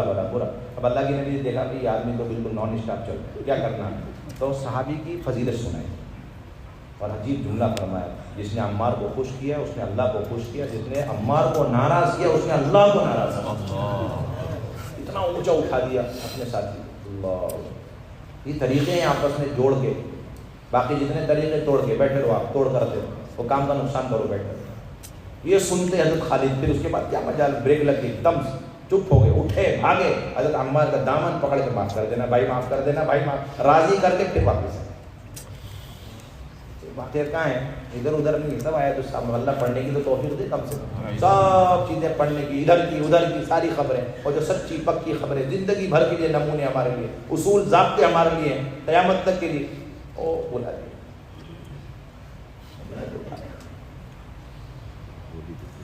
اور بنیادی چیز اس لیے بہت اس میں خیال رکھنا ہے، احتیاط کرنا ہے. اس لیے مشورے کو نماز کی ترتیب پر باوقار رہو مشورے کا. اور رائے دینا بہت دین کا نفع سامنے. اپنی رائے پہ کوئی اصرار نہیں ہونا اپنی رائے پہ. اور ہمیشہ یاد رکھو کام کے امور الگ ہیں اور انتظامی امور الگ ہیں. ہمیشہ اصول یاد رکھو. نجی اور ذاتی ساتھیوں کے جو مسائل ہیں اسے کبھی بھی مشورے میں مت کریں. جس کو جس سے تعلق ہے اس سے مشورہ کرے چلتا ہے. لیکن ہاں بھائی آپ آئیے، آپ کے گھر میں شادی کا مسئلہ، آپ کون ہوتے فیصلہ کرنے والے؟ لڑکی دیکھنی، لڑکا دیکھ، آپ کون ہوتے بھائی؟ کسی کو کسی سے تعلق ہے وہ گھر بیٹھ کے اپنا مشورہ کرے. یہ سب مشورے مت لائے. ساتھیوں کو ٹوٹنے کی بنیادی وجہ ہاں جس میں استعداد ہے وہ کہتا ہے کہ نہیں میں مکمل مشورے کے حوالوں میں بات الگ ہے، لیکن ہر ایک کے اندر اب ہر چیز کو کھینچ کے لائے. اب ہمارے سارے مشورے کس کے ہو رہے ہیں؟ انتظامی چیزوں کے چل رہے ہیں، ساتھیوں کے مسائل کے چل رہے ہیں، اور کام ایک طرف رہ گئے. یہ کام پہ پیچھے جانے کی بنیاد نہیں. اللہ کے نبی کا مزاج نہیں کام کے مشورے اور امور اور انتظامی، تو اس سے اس لائن کے جو ماہر ہوتے ہیں ان سے مشورہ کرو، اس لائن کے جو ماہر ہوتے ہیں ان سے مشورہ. اس لیے اپنے کام کو کام کے امور تک محدود کرو. ساتھیوں کے نجی ذاتی مسائل اس کے اندر لانے کی آپ کوشش کرو، اسے آپ انفرادی حل کرو. جس کو جس سے تعلق ہے اس اچھے سے مشورہ دے کر اس کو فارغ کر دے. رہبری تو کرنی پڑے گی نا، پھر تو نہیں کہہ سکتے بھائی ہمارا یہ کام نہیں ہے، اس کو رہبری کرنا. جس کو جس سے تعلق اچھی سے رہبری کرو تو بار بار. اور مشورے سے جو بات طے ہو جائے اس پہ ایسے ڈٹو جیسے حضرت عمر ڈٹ گئے. جیسے کون ڈٹ گئے؟ صحابہ ڈٹ گئے. اللہ کے نبی کا انتقال ہوا، سب نے مل کے حضرت عمر ابو بکر کو خلیفہ بنایا. جی 2 واقعے بڑے خطرناک پیش، اور شیطان کی طرف سے تھا، استعمال صحابہ کو کیا اس نے، اور اللہ نے حفاظت کر دی صحابہ کی. کیا ہوا کہ وہ خالد بن سعید آئے یمن میں تھے بہت دنوں سے، وہ آئے ریشم کا کپڑا پہنے ہوئے، تو حضرت عمر گئے اور ان کا کپڑا وہیں پھاڑ دیا. پہلا کام یہ ہوا. اوپن ہارٹ سرجری ہوتی ہے نا ادھر، کوئی انجیکشن وغیرہ دینا تو ہی نہیں ادھر. تو کہا کہ بھائی اس کا مجھے کوئی غم نہیں ہے، تم نے میرے ریشم کا کپڑا پھاڑ دیا، اس کا مجھے کوئی غم نہیں. مجھے اس بات کا غم ہے کہ تم میں بڑے بڑے سردار، بڑے بڑے عہدے دار اور بڑے بڑے قبیلے، بڑے بڑے شرف کے اور اونچے اونچے خاندان کے ہوتے ہوئے ایک معمولی درجے کا ابو بکر جیسا آدمی خلیفہ کیسے بنا. یہ آ کر کے شیطان سوچے چھوڑتا ہے. یاد رکھنا اس اصول کو ہمیشہ. بہت اہتمام سے واقعہ ہے، تو ساروں میں لکھا ہوا. ساتھیوں کو ذات بات میں لگا کر کے آدمی کو الجھا دیتا، کام سے دور کر دیتا. ہمیں کیا حیثیت ان سب چیزوں میں لگے؟ آپ کی حیثیت نہیں، آپ یہ باتیں کیوں کر رہے ہیں؟ تو یہ بات سنتے ہیں. حضرت عمر نے جو جملہ کہا، عجیب جملہ کہنے لگے حضرت عمر نے کہ وہ پہلے بھی حضور کی حیات میں ہماری امامت کر چکے ہیں اور وہ اس کے حقدار ہیں، لائق ہیں، ہم ان کو سمجھتے ہیں. اس لیے ہم نے سوچ سمجھ کر کے، حقدار سمجھ کر کے، مستحق سمجھ کے ہم نے بیعت کیے. اور کہنے لگے اگر آئندہ تم نے جملے کہے نا تمہارے 32 دانت توڑیں گے. ایک چیز. اور نمبر 2، لیکن یاد رکھنا خالد بن سعید، تم نے جو آج بھولے میں جانے انجانے جو جملہ نکالا نا، یہ ایسا فتنے والا جملہ ہے کہ اس سے قیامت تک لوگ غلط فائدہ اٹھائیں. اس لیے بہت سمجھ کے جملے نکالنے چاہیے. کسی کے بارے میں کچھ بھی کہہ دیں، زندگی بھر کے لیے محرومی کا سبب. یہ جملہ حضرت عمر کا ہے. یہ جو تم نے جملے نکالے نا اپنے زبان سے، یہ اتنا فتنہ بھرا ہوا جملہ ہے، زہریلا جملہ ہے، اور اجتماعی کو توڑنے والا جملہ، اسلام کو بالکل پاش پاش کرنے والا، جڑوں کو کھوکھلا کرنے والا جملہ ہے کہ اس سے تو قیامت تک. کیا ہماری کیا بات ہے؟ دیکھو نا، ادھر بھی تو ایک صحابی نے یوں کہا تھا، یوں بولیں گے قیامت تمہیں مثال میں پیش کریں، تمہارے جملوں کو مثال میں پیش کریں. یہ مثالیں ہیں، اس کو ہمیں ہمیشہ سامنے رکھنا ہے. اور جو بات مشورے سے طے ہوتے اس پہ جم جاؤ، تنفیذ کرو، اس اپنی پوری طاقت اس پہ لگاؤ، اس سے آپ فوراً ترقی کریں، کام میں آگے بڑھیں. اب یہ جتنا کام مردوں کا بتایا گیا وہ سارا کام مستورات کے لیے، گھر کی تعلیم بھی، ہفتہ واری تعلیم بھی، یہ سارے اعمال اللہ کے نبی صلی اللہ علیہ وسلم کے ذریعے ہم تک پہنچائے گئے. اور اللہ کے امر اور حکم کی وجہ سے ہے یہ سب. گھر کی تعلیم کرو، اللہ ہی کا حکم ہے، کسی اور کا حکم ہے. وَاذْكُرْنَ مَا يُتْلَى فِي بُيُوتِكُنَّ مِنْ آيَاتِ اللَّهِ وَالْحِكْمَةِ، کہ نبی کی بیوی اپنے گھر میں قرآن اور حدیث کے حلقوں کا اہتمام، اسے خوب کثرت سے اچھی طریقے سے یاد رکھو. مفتی شفیع صاحب رحمۃ اللہ علیہ فرماتے ہیں کہ یہ حکم قرآن اور حدیث کے حلقوں کا، یہ ازواج مطہرات اور حضور کے زمانے کے ساتھ خاص نہیں، قیامت تک. یہ پہلی بنیادی بات. اس لیے کوئی سوال ہے کیوں، کہاں سے؟ نہیں، اللہ کا امر 22ویں پارے میں پہلے صفحے میں. اور پھر اس پر اللہ تعالیٰ کی طرف سے وعدہ کیا ہے، اللہ تعالیٰ کی طرف سے ہی وعدہ ہے کہ اگر یہ سارے اعمال جو بتائے کہ ازواج مطہرات کو، جس میں قرآن کا بھی ہے حلقہ، حدیث کا بھی حلقہ ہے، نمازوں کو قائم کرنا، زکوٰۃ کو ادا کرنا ہے، اللہ رسول کی مکمل اطاعت کرنا ہے، زمانے جاہلیت کی طرح بنا پردے کے بنا سگار کر کے باہر جانے سے منع کیا، روکا ہے. ان سارے اعمال کے کرنے پر ایک کو اللہ نے ہمارے اندر سے گناہوں کی گندگیاں دور کرنے کا وعدہ کیا. انما یرید اللہ لیذھب عنکم الرجس اہل البیت ویطہرکم، مکمل پاک کریں گے، اس کا وعدہ. جس طرح حضرت عمر فاروق رضی اللہ تعالیٰ کو ایک حدیث کے حلقے کی برکت سے مکمل پاک کر دیا، اور اندر سے جو ضد پنا تھا اور دل کی سختی تھی اللہ تعالیٰ نے اسے دور کر دی. یہ قیامت تک کی. اور پھر دوسری بنیادی بات یہ ہے کہ یہ قرآن اور حدیث کے حلقے یہ ہر حال میں گھر میں لگائے جائیں گے. کوئی شریعت کا ایسا عذر نہیں ملتا جس کی وجہ سے کسی گھر میں اس حلقے کو بند کر دیا جائے، یا عذر والے یا عذر والی کی عذر والی کو اس حلقے سے اٹھایا جائے اور ہٹایا جائے، یہ ہمارے اختیار میں نہیں ہے۔ مسلم شریف کی روایت ہے، حضرت عائشہ رضی اللہ تعالیٰ عنہ فرماتی ہیں کہ کان نبی صلی اللہ علیہ وسلم یتکی علی حجری وانا حائض فیقرأ القرآن، رواہ مسلم فی کتاب الحیض۔ کہ اللہ کے نبی صلی اللہ علیہ وسلم مجھ پر ٹیک لگائے ہوئے اور قرآن کی تلاوت فرما رہے اور میں سن رہی ہوں جبکہ میں حیض کی حالت میں، ماہواری چل رہی۔ دو باتیں واضح ہوتی ہیں، ایسا عذر ہے کسی گھر میں قرآن کا حلقہ بند نہیں کیا جائے گا، نمبر دو عذر والی کو بٹھا کر کے حلقہ لیا جائے گا، دونوں باتیں واضح ہوتی ہیں۔ اس کے بعد اب آپ اپنے ذاتی رائے، ذاتی تجربے، اس کو لڑانے کی کوئی ضرورت نہیں۔ اسی کو حضرت عمر نے فرمایا کہ اصحاب الرائے اعداء الدین، یہ رائے والے ہمیشہ سنتوں کے دشمن ہوتے، دین کے دشمن ہوتے۔ کیا مطلب اس کا؟ تو مشورہ ہی نہیں کرتا، رائے نہیں دیتا، نہیں، جو باتیں قرآن حدیث میں فکس ہو چکی اس میں رائے دینے کی کوئی ضرورت نہیں، اس میں رائے دینے کی کوئی ضرورت نہیں۔ اس میں سے یہ بھی طے ہے کہ ایسا عذر ہے شرعی حیض والا مسئلہ تب بھی قرآن میں، اور اس خاتون کو بٹھا کر دے، بس فرق یہ ہے کہ وہ پڑھے گی نہیں سنے گی، پڑھنا بھی اللہ کا امر ہے، سننا بھی ہے، اس میں بھی تربیت، اس میں بھی تربیت ہے۔ یہ پڑھنے میں کبھی کبھی معذور ہو سکتی ہے لیکن سننے میں تو موت تک معذور نہیں ہو سکتی۔ زیادہ کسی گھر میں ایسا مسئلہ، اور وہ صرف میاں بیوی، وہ گھر میں آئے، گھر والی کو لے کر بیٹھے، قرآن پڑھتا چلا جائے، ایک آیت پڑھے، ایک سورت پڑھے، دو سورت پڑھے، اور وہ سنتی رہے، یہ عین اللہ کی نبی کی سنت۔ چھٹی کی کوئی گنجائش، اس کی گنجائش نہیں، اسے بند کرنے کی کوئی گنجائش۔ پھر اللہ کے نبی صلی اللہ علیہ وسلم نے زندگی بھر کیسے کیسے حلقے لگائے، بخاری مسلم آپ کھول کے دیکھتے چلے جاؤ، آپ کو تھک جاؤ، اتنے واقعات لکھے ہیں اللہ کے نبی صلی اللہ علیہ وسلم کو۔ خلاصہ یہ ہے کہ جب بھی آپ اپنی بیویوں کے پاس رہیں، آپ نے اہتمام سے قرآن حدیث کے حلقے لیے۔ حدیث کا حلقہ تو کبھی چھوٹا ہی نہیں آپ نے، قرآن کا حلقہ کبھی لیا کبھی نہیں لیا، لیکن گھر کی تعلیم اللہ کے نبی نے اس طرح اہتمام سے فرمائی جس طرح مسجد کی تعلیم کا آپ اہتمام فرمائیں۔ بات مطلب ایک حدیث ہے، وہی حدیث اللہ کے نبی نے اگر صحابہ کو مسجد میں منبر پہ بیٹھ کے سنائی تو وہی حدیث آج باری ہے حضرت عائشہ کے پاس، وہاں سنا دی، کل باری حضرت حفصہ کے پاس، وہاں پر بھی اسی حدیث کو لے کر حلقہ لگائے، اور پھر ام سلمہ کے یہاں باری تھی، ان کو بھی وہی حدیث سنا دی، اور اس کے بعد حضرت زینب بنت جحش کے یہاں باری تھی وہاں پر، اور پھر ام حبیبہ کے یہاں باری، وہاں پر بھی وہی حدیث سنا دی۔ واقعات موجود ہے، موطا امام مالک کی روایت موجود ہے، 7 ازواج مطہرات، تقریباً 5 ازواج مطہرات کے ساتھ ایک ہی حلقہ جب جب ان کے یہاں باتیں، اور سب کو جمع کر کے اہتمام کے ساتھ۔ عائشہ رضی اللہ تعالیٰ عنہ کی روایت ہے، آپ صلی اللہ علیہ وسلم نے سب کو جمع فرمایا، اور اس کے بعد فرمایا کہ میرے مرنے کے بعد سب سے پہلے تم میں سے میرے پاس آ کے ملاقات کرنے والی وہ ہوگی جس کا ہاتھ لمبا ہو۔ اب ساری ازواج مطہرات آپ کی نقد پیمائش کرنے لگے، بعد میں پتہ چلا اس سے مراد زیادہ صدقات خیرات کرنا ہے، اور وہ حضرت زینب بنت جحش، کون تھی؟ اب یہ کیا تھا، ساری بیویوں کو ایک وقت میں ایک جگہ جمع کر کے اور پھر تعلیم کا حلقہ لیا، اور ایسا ہوا کہ اس تعلیم کے حلقے میں حضرت فاطمہ نہیں ہے، تو حضرت فاطمہ کے آنے کا انتظار ہو رہا ہے۔ اب حضرت فاطمہ آ رہی ہے تو حضرت عائشہ فرماتی ہے ان کو دور سے آتا ہوا دیکھ کر میں پہچان گئی فاطمہ ہی ہے، اس لیے کہ ان کی چال میں نبی کی چال میں کوئی فرق نہیں، اس لیے اپنے نبی کے اپنے ابا جان کی اتباع کریں۔ اب ہم سب چاہتے ہیں ہمارے بچے ایسے سنت، اور پڑھائیاں کیا چل رہی ہیں دوسرے رینج کی، تو کون سی سنت آئی آپ کی طرف؟ آپ سوچو نا ذرا سے، گھنٹوں ادھر کی ادھر کی باتیں، اور پھر ہم چاہتے ہیں کہ اللہ کے نبی کے لاڈلے اور ان کے طریقے میرے بچوں کے اندر آ جائے۔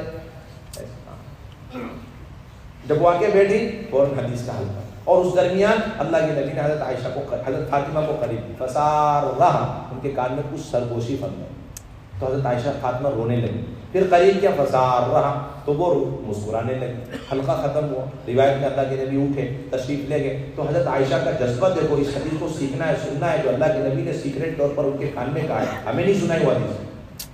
بیٹی فاطمہ وہ حدیث کہ نہیں ابا جان کا یہ راز کی بات ہے، میں نہیں سنا، اپنے لاڈلی بیٹی اماں جان کو پتہ نہیں کیا راز، انتظار کرتے۔ جب اللہ کے نبی کا انتقال ہوا، حضرت عائشہ حضرت فاطمہ کے پاس کہ میرا ماں ہونے کے اعتبار سے تم پر جو حق بنتا ہے نا، اس حق کا واسطہ دیتی ہوں، وہ حدیث جو اللہ کے نبی نے اس کان میں اس کان میں چپ کے ہم سب سے ہٹا کر وہ تھوڑا سنا دو، اس علم کہیں محروم نہ رہے۔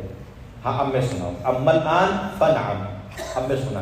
وہ کیا ہے کہ اللہ کے نبی نے پہلی مرتبہ مجھے خرید کیا تو فرمایا کہ جبرائیل امین ہر سال میرے ساتھ قرآن کا دور 1 مرتبہ کرتے، اس مرتبہ 2 مرتبہ دور کیا ہے، جو اس بات کی علامت ہے کہ تمہارے ابا جان کا دنیا سے جانے کا وقت آ گیا۔ اپنی بیٹی کو سنا رہے ابا حضور، اس پر میں روئی جو آپ نے پہلی مرتبہ دیکھا۔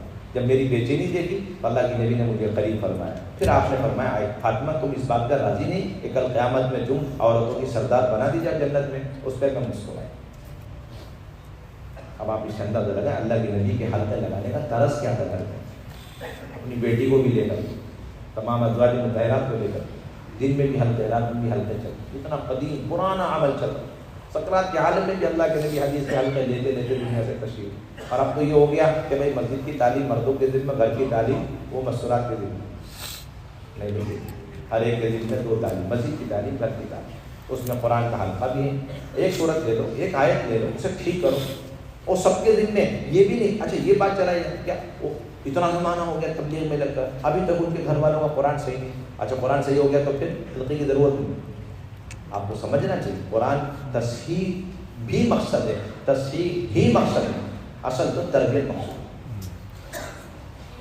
اللہ حضور صلی اللہ علیہ وسلم اور ازواج مطہرات اور صحابہ اور صحابیہ سے بڑھ کر قرآن کو پڑھنے والے, اس کو سمجھنے والے, اس پر عمل کرنے والے, اس پر یقین کرنے والے, اسے امت تک پہنچانے والے کوئی طبقہ ایسا نہیں. بولیے نا. اور پھر اس کے باوجود موت تک صحابہ صحابیات اپنے گھروں میں قرآن کی حدیث کی حالت ہے, تو پھر ہماری کیا حیثیت؟ وہ صحیح نہیں ہے, صحیح کر دیا, اب صحیح ہو گیا تو ہمیں کیا ضرورت نہیں. کوئی گھر ایسا ہے اس گھر کے بچے مرد عورت چھوٹے بڑے سب عالم حافظ مفتی قاری بہترین تفسیر جاننے والے, پھر بھی وہ گھر کی تعلیم سے مستغنی نہیں ہو سکتے. ابھی کیا ہے سنت, اس کے اثرات پڑتے ہیں گھر میں. تو ایک دن منتخب سے تعلیم ہو رہی, ایک دن فضائل اعمال مع فضائل سے بنا, 6 صفات کا مذاکرہ ہو رہا ہے, تشکیل ہو رہی, اور اگلے دن کے 3 عملوں کا مشورہ ہو رہا. اور اللہ کے نبی صلی اللہ علیہ وسلم سے ثابت ہے, بخاری کی روایت ہے کہ امام بخاری نے عنوان قائم کیا کہ عورتوں کے لیے دین سیکھنے سکھانے, علم سیکھنے سکھانے کے لیے کوئی الگ سا دن متعین کرنا چاہیے. باب هل يجعل للنساء يوم على عدة في العلم. امام بخاری کہتے ہیں ہاں کرنا چاہیے, نبی کی سنت ہے. ویکلی ون ڈے تعلیم. ابو سعید خدری رضی اللہ تعالیٰ عنہ کی روایت پیش کرتے ہیں کہ اللہ کے نبی کی خدمت میں عورتیں آئی, اور ایک روایت میں اسماء بنت یزید پہنچی, ایک روایت اور جا کے عرض کیا کہ اللہ کے نبی یہ مرد تو دین سیکھنے میں ہم پر غالب آ گئے, آپ کے پاس آتے دین سیکھتے ہیں, مسئلے سیکھتے ہیں, اور آپ ہمارے پاس بھی تو نبی بنا کر بھیجے گئے, ہمارا کیا بنے گا؟ ہم ان کو اوور ٹیک کر کے آپ کے پاس نہیں آ سکتے, ان کے ساتھ بھیڑ نہیں کر سکتے, آپ ہمارے لیے بھی ایک ٹائم اسپیشلی فکس کرو. چنانچہ روایت میں آتا اللہ کے نبی صلی اللہ علیہ وسلم ان کے لیے ایک دن متعین فرمایا, اس میں اکٹھا ہونے کا حکم فرمایا, اور اس میں آ کر ان کو نصیحتیں وعظ نصیحتیں یہ سب. اس لیے مفتی محمود الحسن گنگوئی رحمۃ اللہ علیہ نے اسی واقعے کو بیان کیا فتاوی محمودیہ میں, اور فرمایا کہ دن مقرر کرنا, جگہ مقرر کرنا, پھر کسی خاتون کا حدیث پڑھنا, پھر کسی مرد کا پردے کے ساتھ حدیث آ کر کے سنانا, دین کی باتیں کرنا, یہ سب نبی کی سنتیں ہیں, یہ تبلیغ والوں کی نئی نئی باتیں نہیں ہیں. اس نے فرمایا مفتی محمود الحسن گنگوئی رحمۃ اللہ علیہ نے فتاوی محمودیہ میں. اتنا پرانا عمل اللہ نے اپنے فضل فرمایا, اپنے ہی توفیق سے اللہ تعالیٰ نے اس دور میں یہ ساری سنتیں دوبارہ امت کی ماؤں بہنوں پر رحم و کرم تھا. اور یہ ہماری تعلیم وجود میں آئی ہے ماؤں بہنوں کی فکروں کے نتیجے. یہ کوئی مستورات کے جو اسپیشلسٹ حضرات نے ان کا تو کام ہی نہیں ہے. مینجمنٹ کمیٹی آپ مستورات جمع چلتی ہے آج کل, ملک کے لیول کی ایک ہے, اور اسٹیٹ کی لیول کی ایک ہے, اور پھر ڈسٹرکٹ کی لیول کی ایک ہے, اور پھر ہلکے ہلکے میں ڈسٹریبیوٹ چھوٹے چھوٹے تھانے بنے رہتے ہیں نا, اس طریقے سے. کیا نہیں یہ مستورات کی مینجمنٹ کمیٹی آپ مستورات جمع, پتہ نہیں کدھر سے آئی جماعت, کدھر کب ان کی ڈلیوری کچھ پتہ نہیں, ڈیٹ آف برتھ کیا کچھ بھی نہیں پتہ, خود ہی بنا دیے. یہ کون ہے؟ یہ مستورات کی بڑے اسپیشلسٹ ہے, ان کا وقت اتنا لگا کچھ نہیں لگا, اسپیشلسٹ ہے 3 اسٹار ہے. اور ان کا کام 3 ہے. نمبر 1 گھروں میں زیادہ تعلیم وجود میں نہ ہے, اور نمبر 2 ہفتہ واری تعلیم زیادہ وجود میں نہ ہے, اور نمبر 3 زیادہ مائیں بہنیں اللہ کے راستے میں نہ نکلیں. اس کے علاوہ کوئی کام نہیں تینوں کا بچا. اب دیکھ لو آپ, وہ کیا بہت حساس کام ہے. ہمارا کام ہے کہیں بے اصولی نہ ہو جائے اس کام کے بعد. یہ گھر دیکھیں گے, انہیں کو سینکشن ملا ہوا ہے, انہیں کو اتھارٹی اور ان کو اسپیشل کارڈ ملا ہوا ہے, اس کے علاوہ کوئی گھر نہیں دیکھ سکتا. انہیں کے پاس ان کے جھولے تھیلے میں وہ سارے وہ رہتے ہیں, سارے کیا فارم ہوتے ہیں چلے کے عاشرے کے, انہیں کو بھرنا آتا ہے, اس کی ڈگری انہیں کو, کوئی آدمی اس کو دیکھ نہیں سکتا, بھی نہیں لگا سکتا. ایسے نئے. اور اللہ نے ہر ایمان والے کو مستورات کا اسپیشلسٹ بنایا. اگر آپ اپنی ماؤں بہنوں کو جہنم سے جلدی بچا کر ان کو پردے میں سنت شریعت پہ لانے چاہتے ہو, خدا کے واسطے ان تینوں سے یہ کام کو جلدی سے لے لو واپس. یہ کمرشل کام ہے, اور یہ کیا ہے پرائیویٹ کمپنی ہے, اس کے علاوہ کچھ نہیں. اللہ نے ہر ایمان والے کو بولا والمؤمنون والمؤمنات, ہر ایمان والی امر بالمعروف نہی عن المنکر کے فریضے پر قائم. اللہ نے ہر ایک پر ڈالا. اور آپ کو کہاں سے اتھارٹی ملی, کہاں سے یہ حق ملا؟ آپ یہ سارا کام مستورات سے چھین کر اور پھر اس کے بعد مرد، اور مردوں سے بھی سارا چھین کر کے 3 آدمی کو پرائیویٹ کمپنی کی طرح دے دی. کہاں سے لایا؟ اٹھا کر. بچے کو مستورات کا کام، اس کی اہمیت، اس کے شرائط معلوم ہونے چاہیے. گھر کے اندر مرد کو، عورتوں کو، ہر ایک کو معلوم ہونا چاہیے. 3 دن میں جانا کیا شرط ہے، گھر میں سب کو معلوم ہونا چاہیے. 10 دن میں جانا کیا شرط، سب کو معلوم ہونا چاہیے. ہفتہ واری تعلیم کے اعمال کیا، اس کی شرط کیا، اس کی اہمیت کیا، گھر میں ایک ایک فرد کو، مسجد کے ایک مصلی کو معلوم ہونا چاہیے. اس کام کو آپ نے لپیٹ کر کے 3 آدمی حوالے کرتے. تو یہ ہفتہ واری تعلیم. لیکن ہمارے اس کی شرط ہے وہ یہ کہ 2 بہن عشرے والی، ایک محلے میں آپ شروع کرنے چاہتے 2 بہن عشرے والی ہو، 3 بہنوں کا ایک ایک مرتبہ سے روزہ لگا. یہ 5 بہن، اور 5 بہنوں کا شادی شدہ ہونا ضروری. اس میں سے 2 بھی شادی شدہ، 3 انمیرڈ ہو تب بھی کام چلے. یہ بھی ذہن میں رکھتے آپ. ہاں البتہ اتنا ضرور ہے کہ 5 راؤنڈ فگر، ان میں سے ضرور تعلیم کرانے پر قدرت والی بہنیں بھی ہوں، 6 صفات کرنے والی بہنیں بھی ہوں، تشکیل کرنے والی بہنیں بھی ہوں. اس کو ضرور دیکھنا چاہیے. اب بات مطلب 5 بہنیں ہیں، لیکن اس میں کیا ہے کہ تعلیم کرنے والی، اس لیے کہا کہ اگر غیر شادی شدہ ہے لیکن اس کا 3 دن لگائے، اس سے ہم کتابی تعلیم کرا سکتے. اتنا راستہ اللہ نے آسان کر دیا، کھول دیا. غیر شادی شدہ جو کنواری بچی ہوتی ہے، اس کا 3 دن یا 10 لگ گیا تو اس سے آپ تعلیم کی کتاب ضرور پڑھا سکتے ہیں، اور اس بیس پہ آپ جلدی سے ہفتہ تعلیم شروع کرو. تو استقبال ایک بہن کے ذمے، کتابی تعلیم ایک بہن کے ذمے، اور 6 صفات تشکیل دونوں عمل ایک بہن کے ذمے. 1 ہفتے منتخب سے تعلیم ہوگی، 1 ہفتے فضائل اعمال مع فضائل صدقات کی ہوگی، اور پھر مہینے 1.5 مہینے میں 1 مرتبہ مردوں کا بیان ہوگا ہفتے واری حلقے کے مشورے. اور یہ جو 4 عمل ہے ہفتے واری، یہ مسجد کے ساتھ ہی خود طے کریں. اور طے کریں گے اس کو مسجد کے. اور کتنے گھروں کے بیچ میں ہو کہ کم سے کم مکانات کے بیچ میں ہو، 20 مکان، 15 مکان، 25 مکان. کیوں؟ تاکہ اس کا مقصد ہے ہر گھر اور ہر گھر کی ہر خاتون کا ہفتہ واری تعلیم سے تعلق ہے. یہ اصل بنیادی مقصد ہے. اور پھر بنیادی بات ہے، اس میں سے جو بہنوں کا ارادہ بن جائے ان کی نقل تصویر تفقد فوراً روانہ کریں. ان کا فائل بنا کے نہیں رکھیں، نمبر ڈال کے فائل بنا کے رکھ دیا، 1 مہینے بعد دیکھیں گے، 2 مہینے بعد دیکھیں گے. کورٹ کچہری میں بھی نمبر آ جاتا فائل کے باہر نکلنے کا، لیکن ہمارے یہاں تو نمبر ہی نہیں آتا. بیچاری روتی سکتی تڑپتی، ہمیں نکالو، ہمارے شوہر کو نکالو، کہتی خبر میں جا چکی ہو بیچاری. کوئی گنجائش نہیں. آپ ہفتہ واری تعلیم ہمارے حضرت کہہ چکے، پورے عالم کے تقاضے پورا کرنے کے لیے جماعتیں بنانے کا اہم ترین عنوان ہے ہفتہ واری تعلیم. کوئی ملک سے تقاضا آیا تو کہا جائے گا کہ بس آپ یہ 4 دن رکے، وہ ہماری ویکلی ون ڈے تعلیم آ رہی ہے نا، انشاءاللہ اس میں آپ کے جو تقاضا بالکل اوپن خرچ، اوپن ایکسپینسز جماعت بنا دیں آپ. اس سے زیادہ خیر نہیں کرنا چاہیے آپ کو. وہ 6 مہینے لگ رہے ایک جماعت بنانے کے لیے، کیا بات نہیں ہے. کہاں سے جائے اٹھا کر ہر ہفتے جماعت بننی، ایک جوڑا بھی تیار ہو جائے، اس ایک جوڑے کے لیے آپ جماعت بناؤ. ابھی تک کا مزاج یہ ہے کہ 4 جوڑے تیار ہیں اور ایک ساتھ تیار نہیں ہے، تو ان 4 جوڑوں کو ایک ساتھ کی وجہ سے کینسل کر دیں. اور اب ہم یہ کہہ رہے ہیں کہ بھائی ایک جوڑے کی ہدایت اور جہنم سے بچ کر جنت میں جانے کے لیے 4 جوڑے تیار کرو. آپ اس کو پھیلاؤ اپنے کام سے. ورنہ کہ ایک ہی تو جوڑا ہے، کوئی اور تو کیا مطلب اس کا؟ ایک جوڑا ہے، اس کو ایمانی یقین کی ضرورت نہیں، ہدایت کی ضرورت نہیں، پردے کی ضرورت نہیں، جہنم سے بچنے کی ضرورت نہیں، جنت میں جانے کی ضرورت نہیں، جہنم میں جاوے وہ. یہ مطلب اس کا صاف. یہ جو بولتے ہیں نا سب بہت لائٹلی بولتے ہیں، ایک ہی تو جوڑا ہے، کیا کرنے کا، کیا کرنے، جہنم میں جاوے.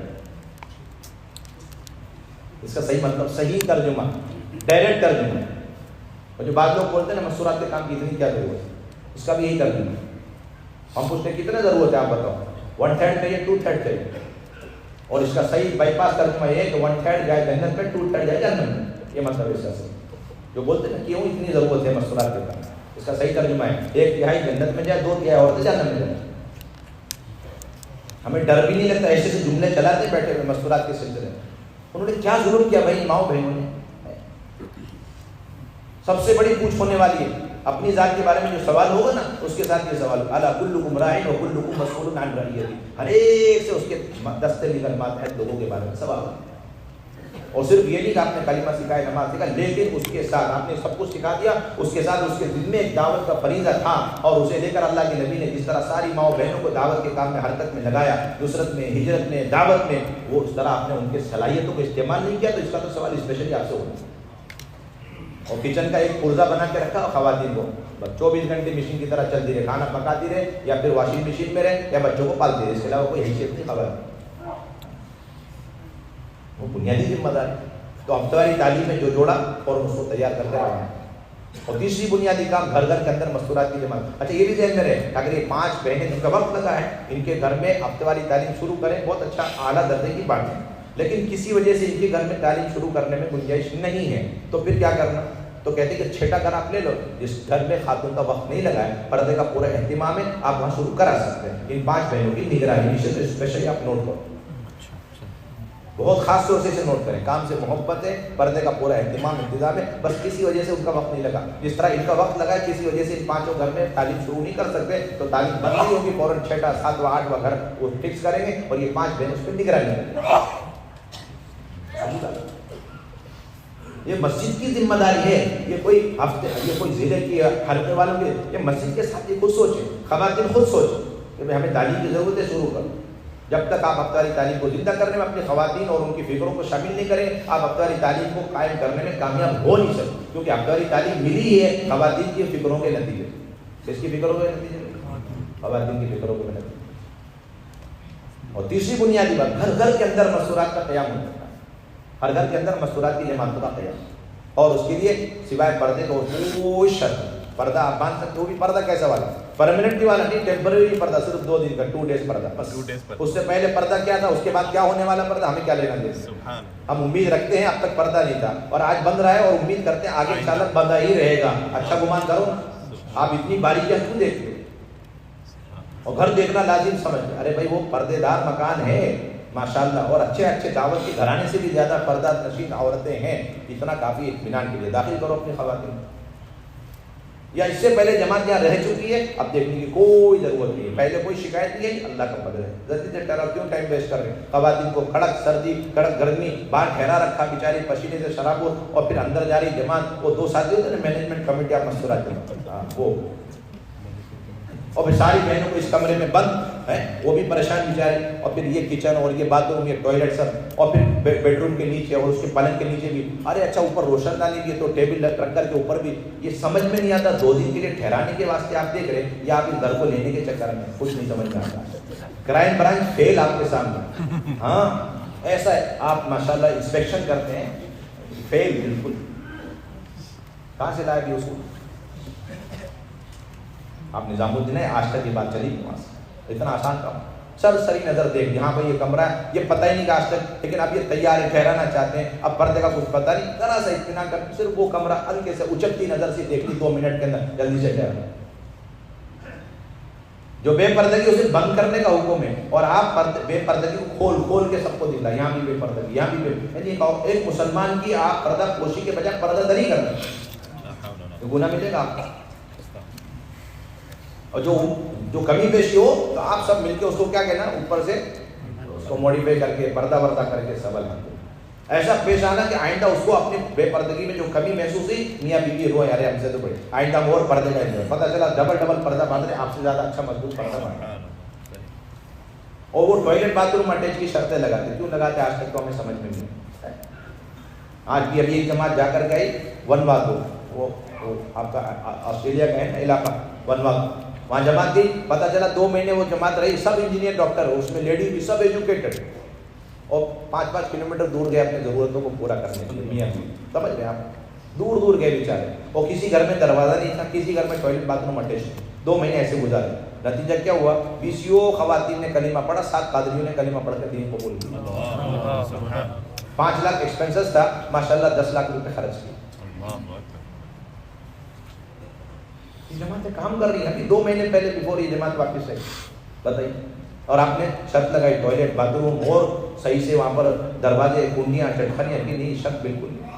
3 کمرے ہونے چاہیے, کدھر سے لائی والی شرط آپ اٹھا کر, کہاں تک ہے 3 کمرے, کہاں تک دیکھیں گے. 1 کمرہ ہی ہے, بہت مشکل سے 2 کمرے, اس میں بھی اللہ کی بندیاں ہیں, اور اللہ کی نبی کی امت کا یہ حصہ ہے, وہ بھی ہدایت کے محتاج ہے, پردے کے محتاج ہے, کلمہ نماز کے محتاج ہے. اب وہ تکلیف کے ساتھ ہے, گھٹن کے ساتھ ہے. ہماری بہنیں وہ زندگی بھر گھٹن, اور اسی گھٹن کے ساتھ بنا دین کے گئی تو آخرت میں گھٹن, تو آپ 2 دن تھوڑا سا گھٹن برداشت کرو اور ٹھہر جاؤ اور کلمہ نماز سیکھو. 48 گھنٹے کون منع کر, کہاں سے لیا اٹھا کر, 3 کمرے ہونے چاہیے, کوئی گنجائش نہیں. یہ سب تنظیمی مزاج ہے, تبلیغی کوئی مزاج نہیں, اس کا کوئی تعلق نہیں. تبلیغ 3 کمرے 2 کمرے, کون سے مدینہ طیبہ کے ہر گھر کے اندر ٹوائلٹ باتھ روم اٹیچ, کہاں چٹخانیاں کنڈیاں لگی ہوئی, کہاں کھانے پینے کا انتظام تھا, کوئی گنجائش نہیں. اور بولتے ہوادار ہونا, پردہ دار تو ٹھیک ہے, ہوادار تو ادھر سے لیا اٹھا کرتے ہیں. کراس وینٹیلیشن ہونا چاہیے, کیوں ہونا چاہیے, ہم تو یہ کہہ رہے ہیں قیامت تک ادھر سے ہوا کا گزر بھی نہیں, اس گھر میں ہم ٹھہرانا چاہتے ہیں. آپ کہہ رہے ہیں ہوادار ہونے, کوئی مشاعرہ چل رہا, ہوادار, پردہ دار, خنا دار, یہ دار, یہ مشاعرہ چل رہا, مشاعرہ چل رہا ہے, شعر و شاعری چل رہی ہے. ڈرتے نہیں ہم اللہ تعالیٰ سے, کیسی سی شرطیں لگا رہے. بس یہ دیکھنا ہے کہ اللہ کے بندے بندیاں اس کے اندر ہیں، اس کی ایسے پاؤں میں پڑھ کر کے خوشامد کرو بھائی یہ جماعت آپ 2 دن کے لیے، اور کیا کچھ نہیں چاہتے، آپ کا تو بجلی بل بھی الیکٹریسٹی بل ہم پے کریں گے، کوئی ٹینشن نہیں، بولو اور کیا چیز، اس روپ پہ لاؤ اپنے کام میں۔ اللہ کا فضل، ابھی ٹائم ہی نہیں کارگزاری سنانی، اب بھی ایک جماعت گئی ترن تارن پنجاب، کدھر گئی؟ ترن تارن بنگال کی جماعت گئی، کڑاکے کی سردی جنوری میں، اور ایک گاؤں میں پہنچے 32 گھر میں سے 30 گھر مرتد ہو چکے، اور گھر گھر کے اندر مورتیاں تھیں، مسجدوں میں مندر بنے ہوئے تھے، اور مسجد کے مائک سے اعلان ہو رہا ہے کہ فلاں مندر میں پروگرام ہے، آپ سارے مائیں بہنیں ادھر پہنچ جائیں۔ یہ امت کے حالات ہیں، زیادہ دور کی بات نہیں، دیر کی بھی بات نہیں۔ جا کے ٹھہرے، 2 گھر جو بچے ہوئے تھے بیچارے، ان کی خوشامد اتنی کری ہو رہا ہے، کہنے کہ ہم گھر دے دیں گے، مسجد نہیں، مصلی نہیں، آپ کیا کریں گے؟ وہاں پہ ڈور ڈنگر بندے ہوئے نا، ہم وہیں پر اپنا خیمہ لگائے، کڑاکے کی سردی میں بیچارے ہمارے 5 بھائی نے باہر قیام کیا، ڈیڑھے ڈالے، اپنا پکایا کھلایا، تو اتنی روئی ہوئے مائیں بہنیں، اور 2 دن کے اندر ان کے گھر کے اندر سے مورتیاں نکلی، اور وہ 8-10 بہنیں چھپ چھپ کے ان 20 گھروں سے چھپ کر کے آئی، 20 گھروں سے انہوں نے بھی اپنا کلمہ پڑھا، اور آ کر روتی ہوئی کہنے آپ نے بہت تاخیر کر دی، نہ جانے کتنے لوگ دنیا سے چلے۔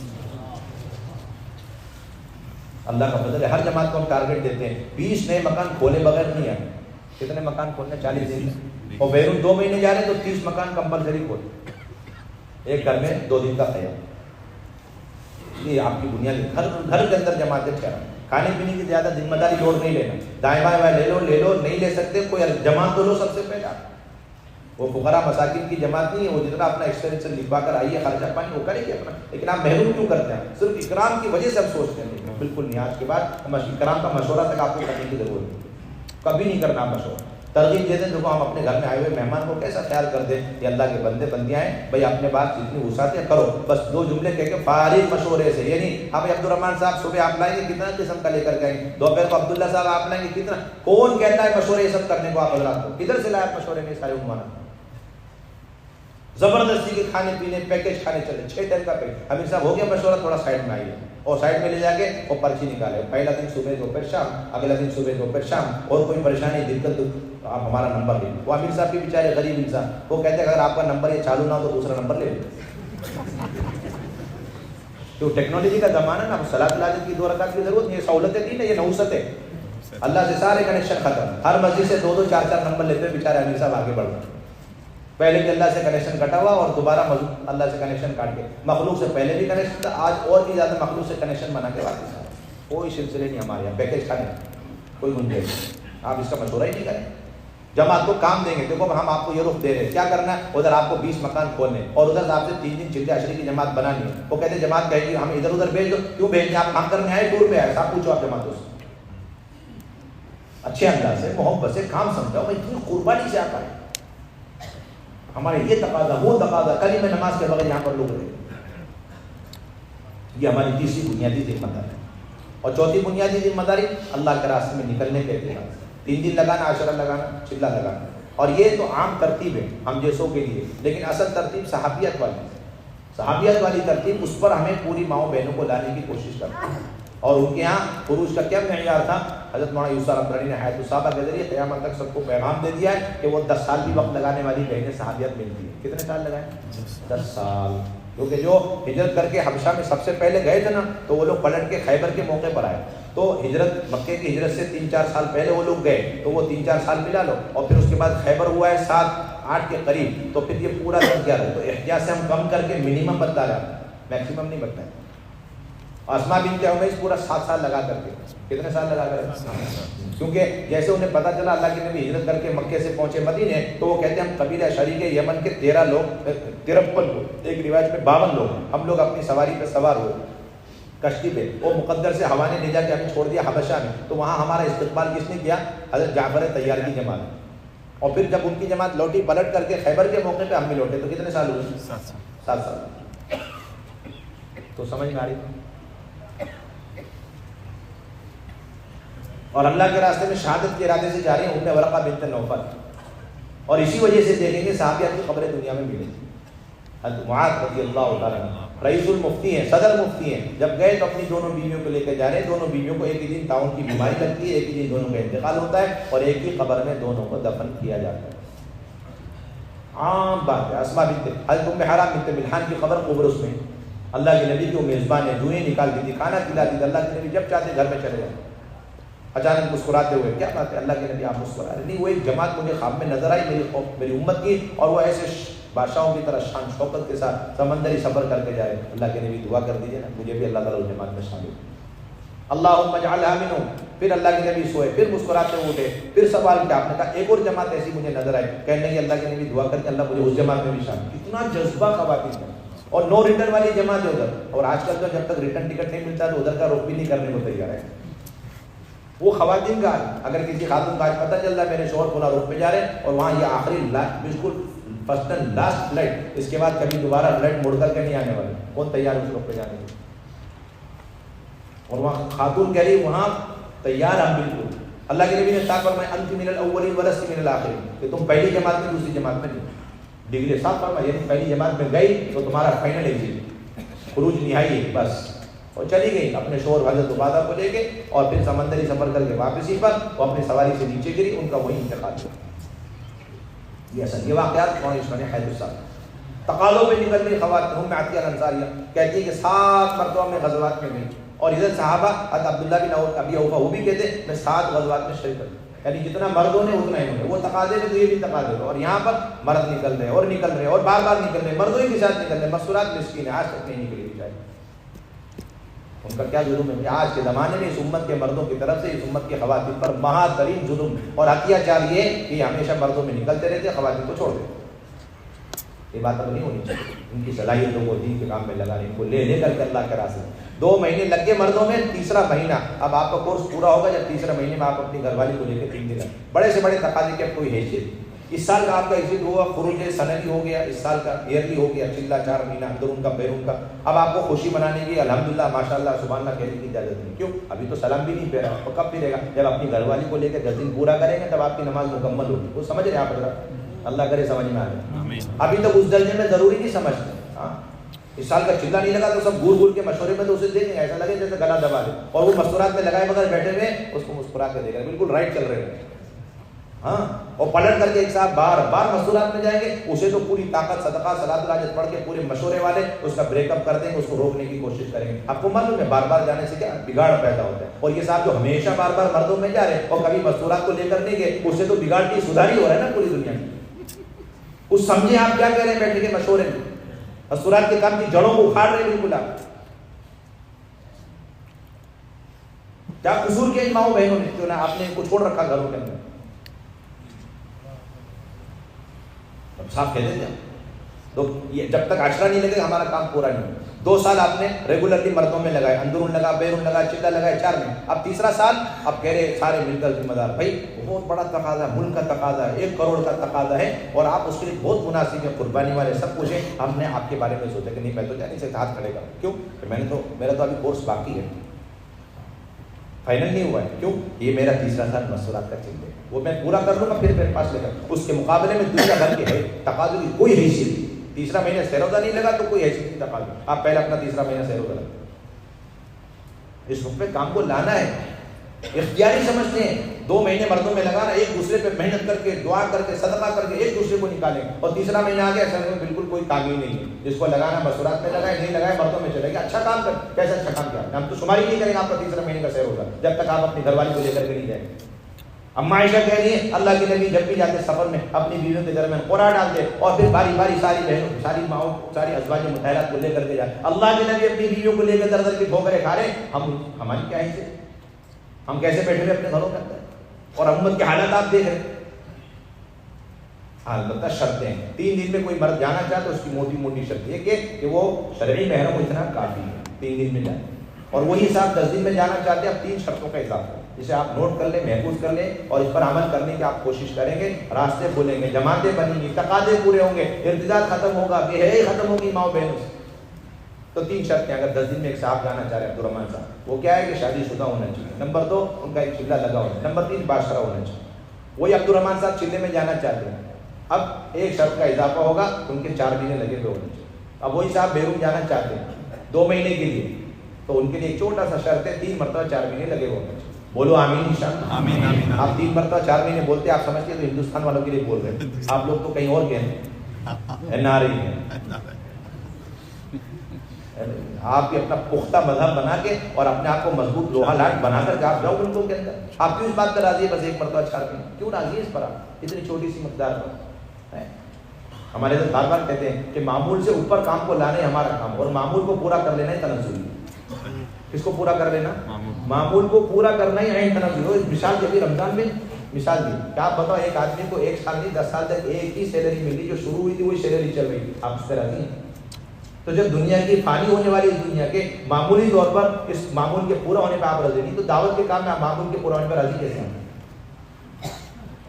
سارا مجمع نیت کرے ہمیں 4 مہینے 3 مرتبہ لگانے کم سے کم. اور بات ایسے نہیں کہ ہم نے 4 مہینے 1 مرتبہ لگایا، بیرون کا تو لگ گیا، اب تو ہماری شرط پوری ہو چکی ہے آلریڈی، اب کیا ضرورت ہے؟ کہ نہیں، کوئی گناہ کی بات نہیں اگر بار بار آپ 4 مہینے لگائیں. اپنا معیار بلند کرے، اپنی فکروں کو بڑھائے، اپنی طاقتوں کو لگائے، اپنی صلاحیتوں کو لگائے، اور اپنے بعد والوں کے لیے نمونے چھوڑے آپ حضرات. ورنہ آپ ہی کی وجہ سے یہ نیا اجماع اور اگلا جو جنریشن ہے وہ بھی نہیں لگائے گا 3 مرتبہ 4 مہینے. اور جو مستورات ہے ان کے لیے موٹی موٹی شرط ہے. پہلی بات یہ جو جانا چاہتی ہے اللہ کے راستے میں تو بھائی شرعی محرم ہو، شرعی پردہ ہو، بچے ساتھ میں نہ ہو. اور وہی خاتون 10 دن میں جانا چاہتی ہے، ایک شرط کا اضافہ ہوگا، اس کا 3 مرتبہ سیرو کا لگا. اور وہ خاتون چلے میں جانا چاہتی ہے، اب 3 شرطوں کا اضافہ، حمل سے نہ ہو، شادی شدہ ہو، اور 1 عشرہ لگاؤ. وہ خاتون بیرون 2 مہینے جانا چاہتی ہے تو اس کے 2 مرتبے چلے لگے. وہ خاتون نظام الدین نصرت میں آنا چاہتی ہے تو 3 چلے اس کے لگے ہوئے. اور پھر تعلیم کے حلقے لینے پر اور 6 صفات کے کرنے پر اچھی قدرت ہو، اور خادمہ ہو، مخدومہ نہ ہو. اس کے لیے عمر مقرر کی گئی کہ 40 سے 60 سال کے درمیان کی عمر ہے. اور وہ جو چلہ بتائے نا تو وہ آخری چلہ 3 سال کے اندر لگاؤ، کیونکہ جو چلہ ہوتا ہے اس کا جو ویلیڈیٹی ہوتی ہے صرف 3 سال کی ہوتی ہے ہماری، اور 3 سال ہو گیا تو ایکسپائری ہو گیا. اب اس کے بعد آپ اپنا چلہ رینیو کریں اور پھر اس کے بعد نصرت میں نظام الدین میں آئے، کیونکہ ایک وقت میں 400-500 بہنیں ہوتی ہیں، ان کو کلمہ نماز سے لے کر سارے تبلیغ کے اصول سمجھانے پڑتے ہیں، تو اپنی چارجنگ نہیں ہو تو کیا دیں گے وہاں پر بیٹھ کر. اس لیے روزانہ پرچہ جب آتا ہے نا، نصرت میں ایک بہن آنا چاہیے ادھر حیدرآباد سے اور تمل ناڈو سے، تو کہتے ہیں اس کا چلہ لاسٹ والا کب لگا؟ 3 سال کے اندر ہے تو ہم ایکسپیکٹ کرتے ہیں، 3 سال سے اوپر ہو گیا تو ایکسپائری ہو گیا. کہتے ہیں پہلے چلہ میں بھیجو. ایک خاتون کا پرچہ آیا، 20 مرتبہ چلہ لگا، 15 مرتبہ بیرون وقت لگا، 10 مرتبہ نصرت میں آئی، لیکن اس کا 3 سال سے اوپر ہو گیا چلہ لگا. حضرت نے کہا کہ اب نہیں چلا، ایکسپائر ہو گیا، پہلے چلہ لگا. اور جتنا شرط بڑھائی ماشاءاللہ اتنی کوانٹٹی اور کوالٹی دونوں بڑھتی جا رہی ہے، اللہ کا فضل. اور چند باتیں ہو رہی ہیں کہ 3 دن اور عشرے کے اندر، 3 دن اور عشرے میں کنواری بچی جا سکتی ہے، دن میں بھی جا سکتی ہے، 10 دن میں. اگلی بات یہ کہ اس سے پہلے ایک صاحب کو اجازت تھی کہ اپنی ایک کنواری بچی کو لے کر جائے 3 دن میں عشرہ. اب اس کی پوری اجازت ہے کہ ایک صاحب یعنی ایک جوڑا ایک جماعت پہ اپنی 2 کنواری بچی کو ایک ساتھ 3 دن میں اور ایک ساتھ 10 دن میں لے کے جا سکتے. اور جانے سے پہلے روانگی کی بات اور واپسی میں کارگزاری کا بہت اہتمام ہونا چاہیے. اور اسی طرح 6 مہینے میں ایک مرتبہ پرانی بہنوں کا جوڑ. اس میں موٹی سی چند باتیں، ایک تو یہ کہ اس میں سے روزہ والی 3 مرتبہ، عشرے والی، چلے والی اور بیرون 2 مہینے والی اور نظام الدین میں نصرت میں آئی ہے. 5 کیٹیگری کی خواتین کو اس جوڑ میں لانا. 3 دن 3 مرتبہ، عشرہ، چلہ، 2 مہینے بیرون اور 1 مہینہ نظام الدین میں نصرت. اور اس میں 30 سے 40 جوڑے، زیادہ بڑی تعداد میں جمع کرنا یہ ہمارا مقصد ہے، تھوڑی سی کم سے کم کوانٹٹی 30 سے 40. اور اس میں محرم کی شرکت لازمی ہے. اور اس کے اندر کھانا کوئی اجتماعی حرکت نہیں، انفرادی نہ اجتماعی. اور اس کے اندر تعلیم کا حلقہ شروع میں لگے گا، منتخب سے تعلیم ہوگی، اللہ کے راستے میں نکلنے کی فضائل اور آداب کی تعلیم ہے. اور اس کے بعد 2 بنیادی مجلس ہیں. پہلی مجلس میں صحابیات کے نکلنے کے واقعات کی روشنی میں اہتمام سے ہمیں ان ساری خواتین کو اللہ کے راستے میں نکلنے کی ترغیب دینے، قوت کے ساتھ واقعہ سنانے. کون سی صحابیہ نے اپنے ایک شوہر کو، کون سی صحابیہ نے اپنے 2 شوہر کو شہید کروائے، کون سی صحابیہ نے اپنے 3 شوہروں کو شہید کروائے، کتنی صحابیہ نے اپنے ملکوں میں جا کر کے عالم بھر میں اپنی خبریں بنائی. یہ اہتمام سے اپڈیٹ کر کے سنانا چاہیے. اسی سے جذبات بنے گا. آپ اپنی کاروباری سناؤ گے سارے جذبات ختم ہو جائیں گے. اپنی کاروباری سنانے کے لیے ٹائم نہیں ہے ہمارے، صرف خالص صحابیات کے واقعے اور پھر پورے عالم کے اس وقت تقاضے کیا وہ سنانا. اب اس کے بعد تشکیل کا پرچہ لے کر اندر کی تشکیل، باہر بھی نام لکھنا ہے اور پھر خرچہ متعین کرنا ہے، تاریخ متعین کرنی ہے اور پھر وصولیہ بھی جمع کرنی، جماعت بندی مکمل کر دینی. پھر اس کے بعد دوسری مجلس کے اندر گھر کی تعلیم، ہفتہ والی تعلیم، اللہ کے راستے میں ترتیب سے نکلنا، تقاضوں پر نکلنا اور پھر پورے 100% مسلمانوں کے گھروں میں مسورات کی جماعت کو ٹھہرانے کی ترغیب دینا اور اس کی عزائم کرانا، فکریں دلانا. اور گھر کے کچھ معمولات ہیں اس کی بھی فکر دلا، نماز ہے، ذکر ہے، تلاوت ہے، پردے کا اہتمام، سنت سادگی والی زندگی، بچوں کی دینی تربیت ہے، اخلاق اور معاملات، معاشرات ہیں. یہ ساری باتیں دوسری مجلس کی آخری میں اہتمام سے آنی چاہیے. اور یہ ساری مجلس ملا کر 2.5 سے 3 گھنٹے کے اندر، کوئی لمبی چوڑی مجلس نہیں. 2.5 سے 3 گھنٹے کریں. اور اب تو حضرت کہتے ہیں کہ 2 مہینے پہلے اس کی محنت کا بھی عنوان دے دو کہ بھائی جس کے پاس استعداد ہے وہ مسجد والے اپنی 3 دن کی جماعت بنا کے لائیں, یہ مسجد والے اپنے عشرے کی جماعت, یہ مسجد والے اپنے چلے کی, یا 2 دن مسجد والے مل کر کے اپنی 3 دن عشرے کی جماعت بنا کر قواعد کا پنجہ بھر کے لائیں. جس طرح مردوں کے جوڑ سے جماعتوں کو نکالنا مقصود, مستورات کے جوڑوں سے بھی مستورات کی جماعتوں کو نقد نکالنا مقصود, اصول نکالنا کریں گے انشاءاللہ. اب فرمائے اس مجمع میں کون کون تیار ہے, ہمت کر کے کھڑے ہو کر کے نام لکھائیں کہ ہم 2 مہینے مستورات میں جانے کے لیے تیار ہیں. اور میں کھڑے ہو کر کے انشاءاللہ سب نیت کرتے ہیں انشاءاللہ.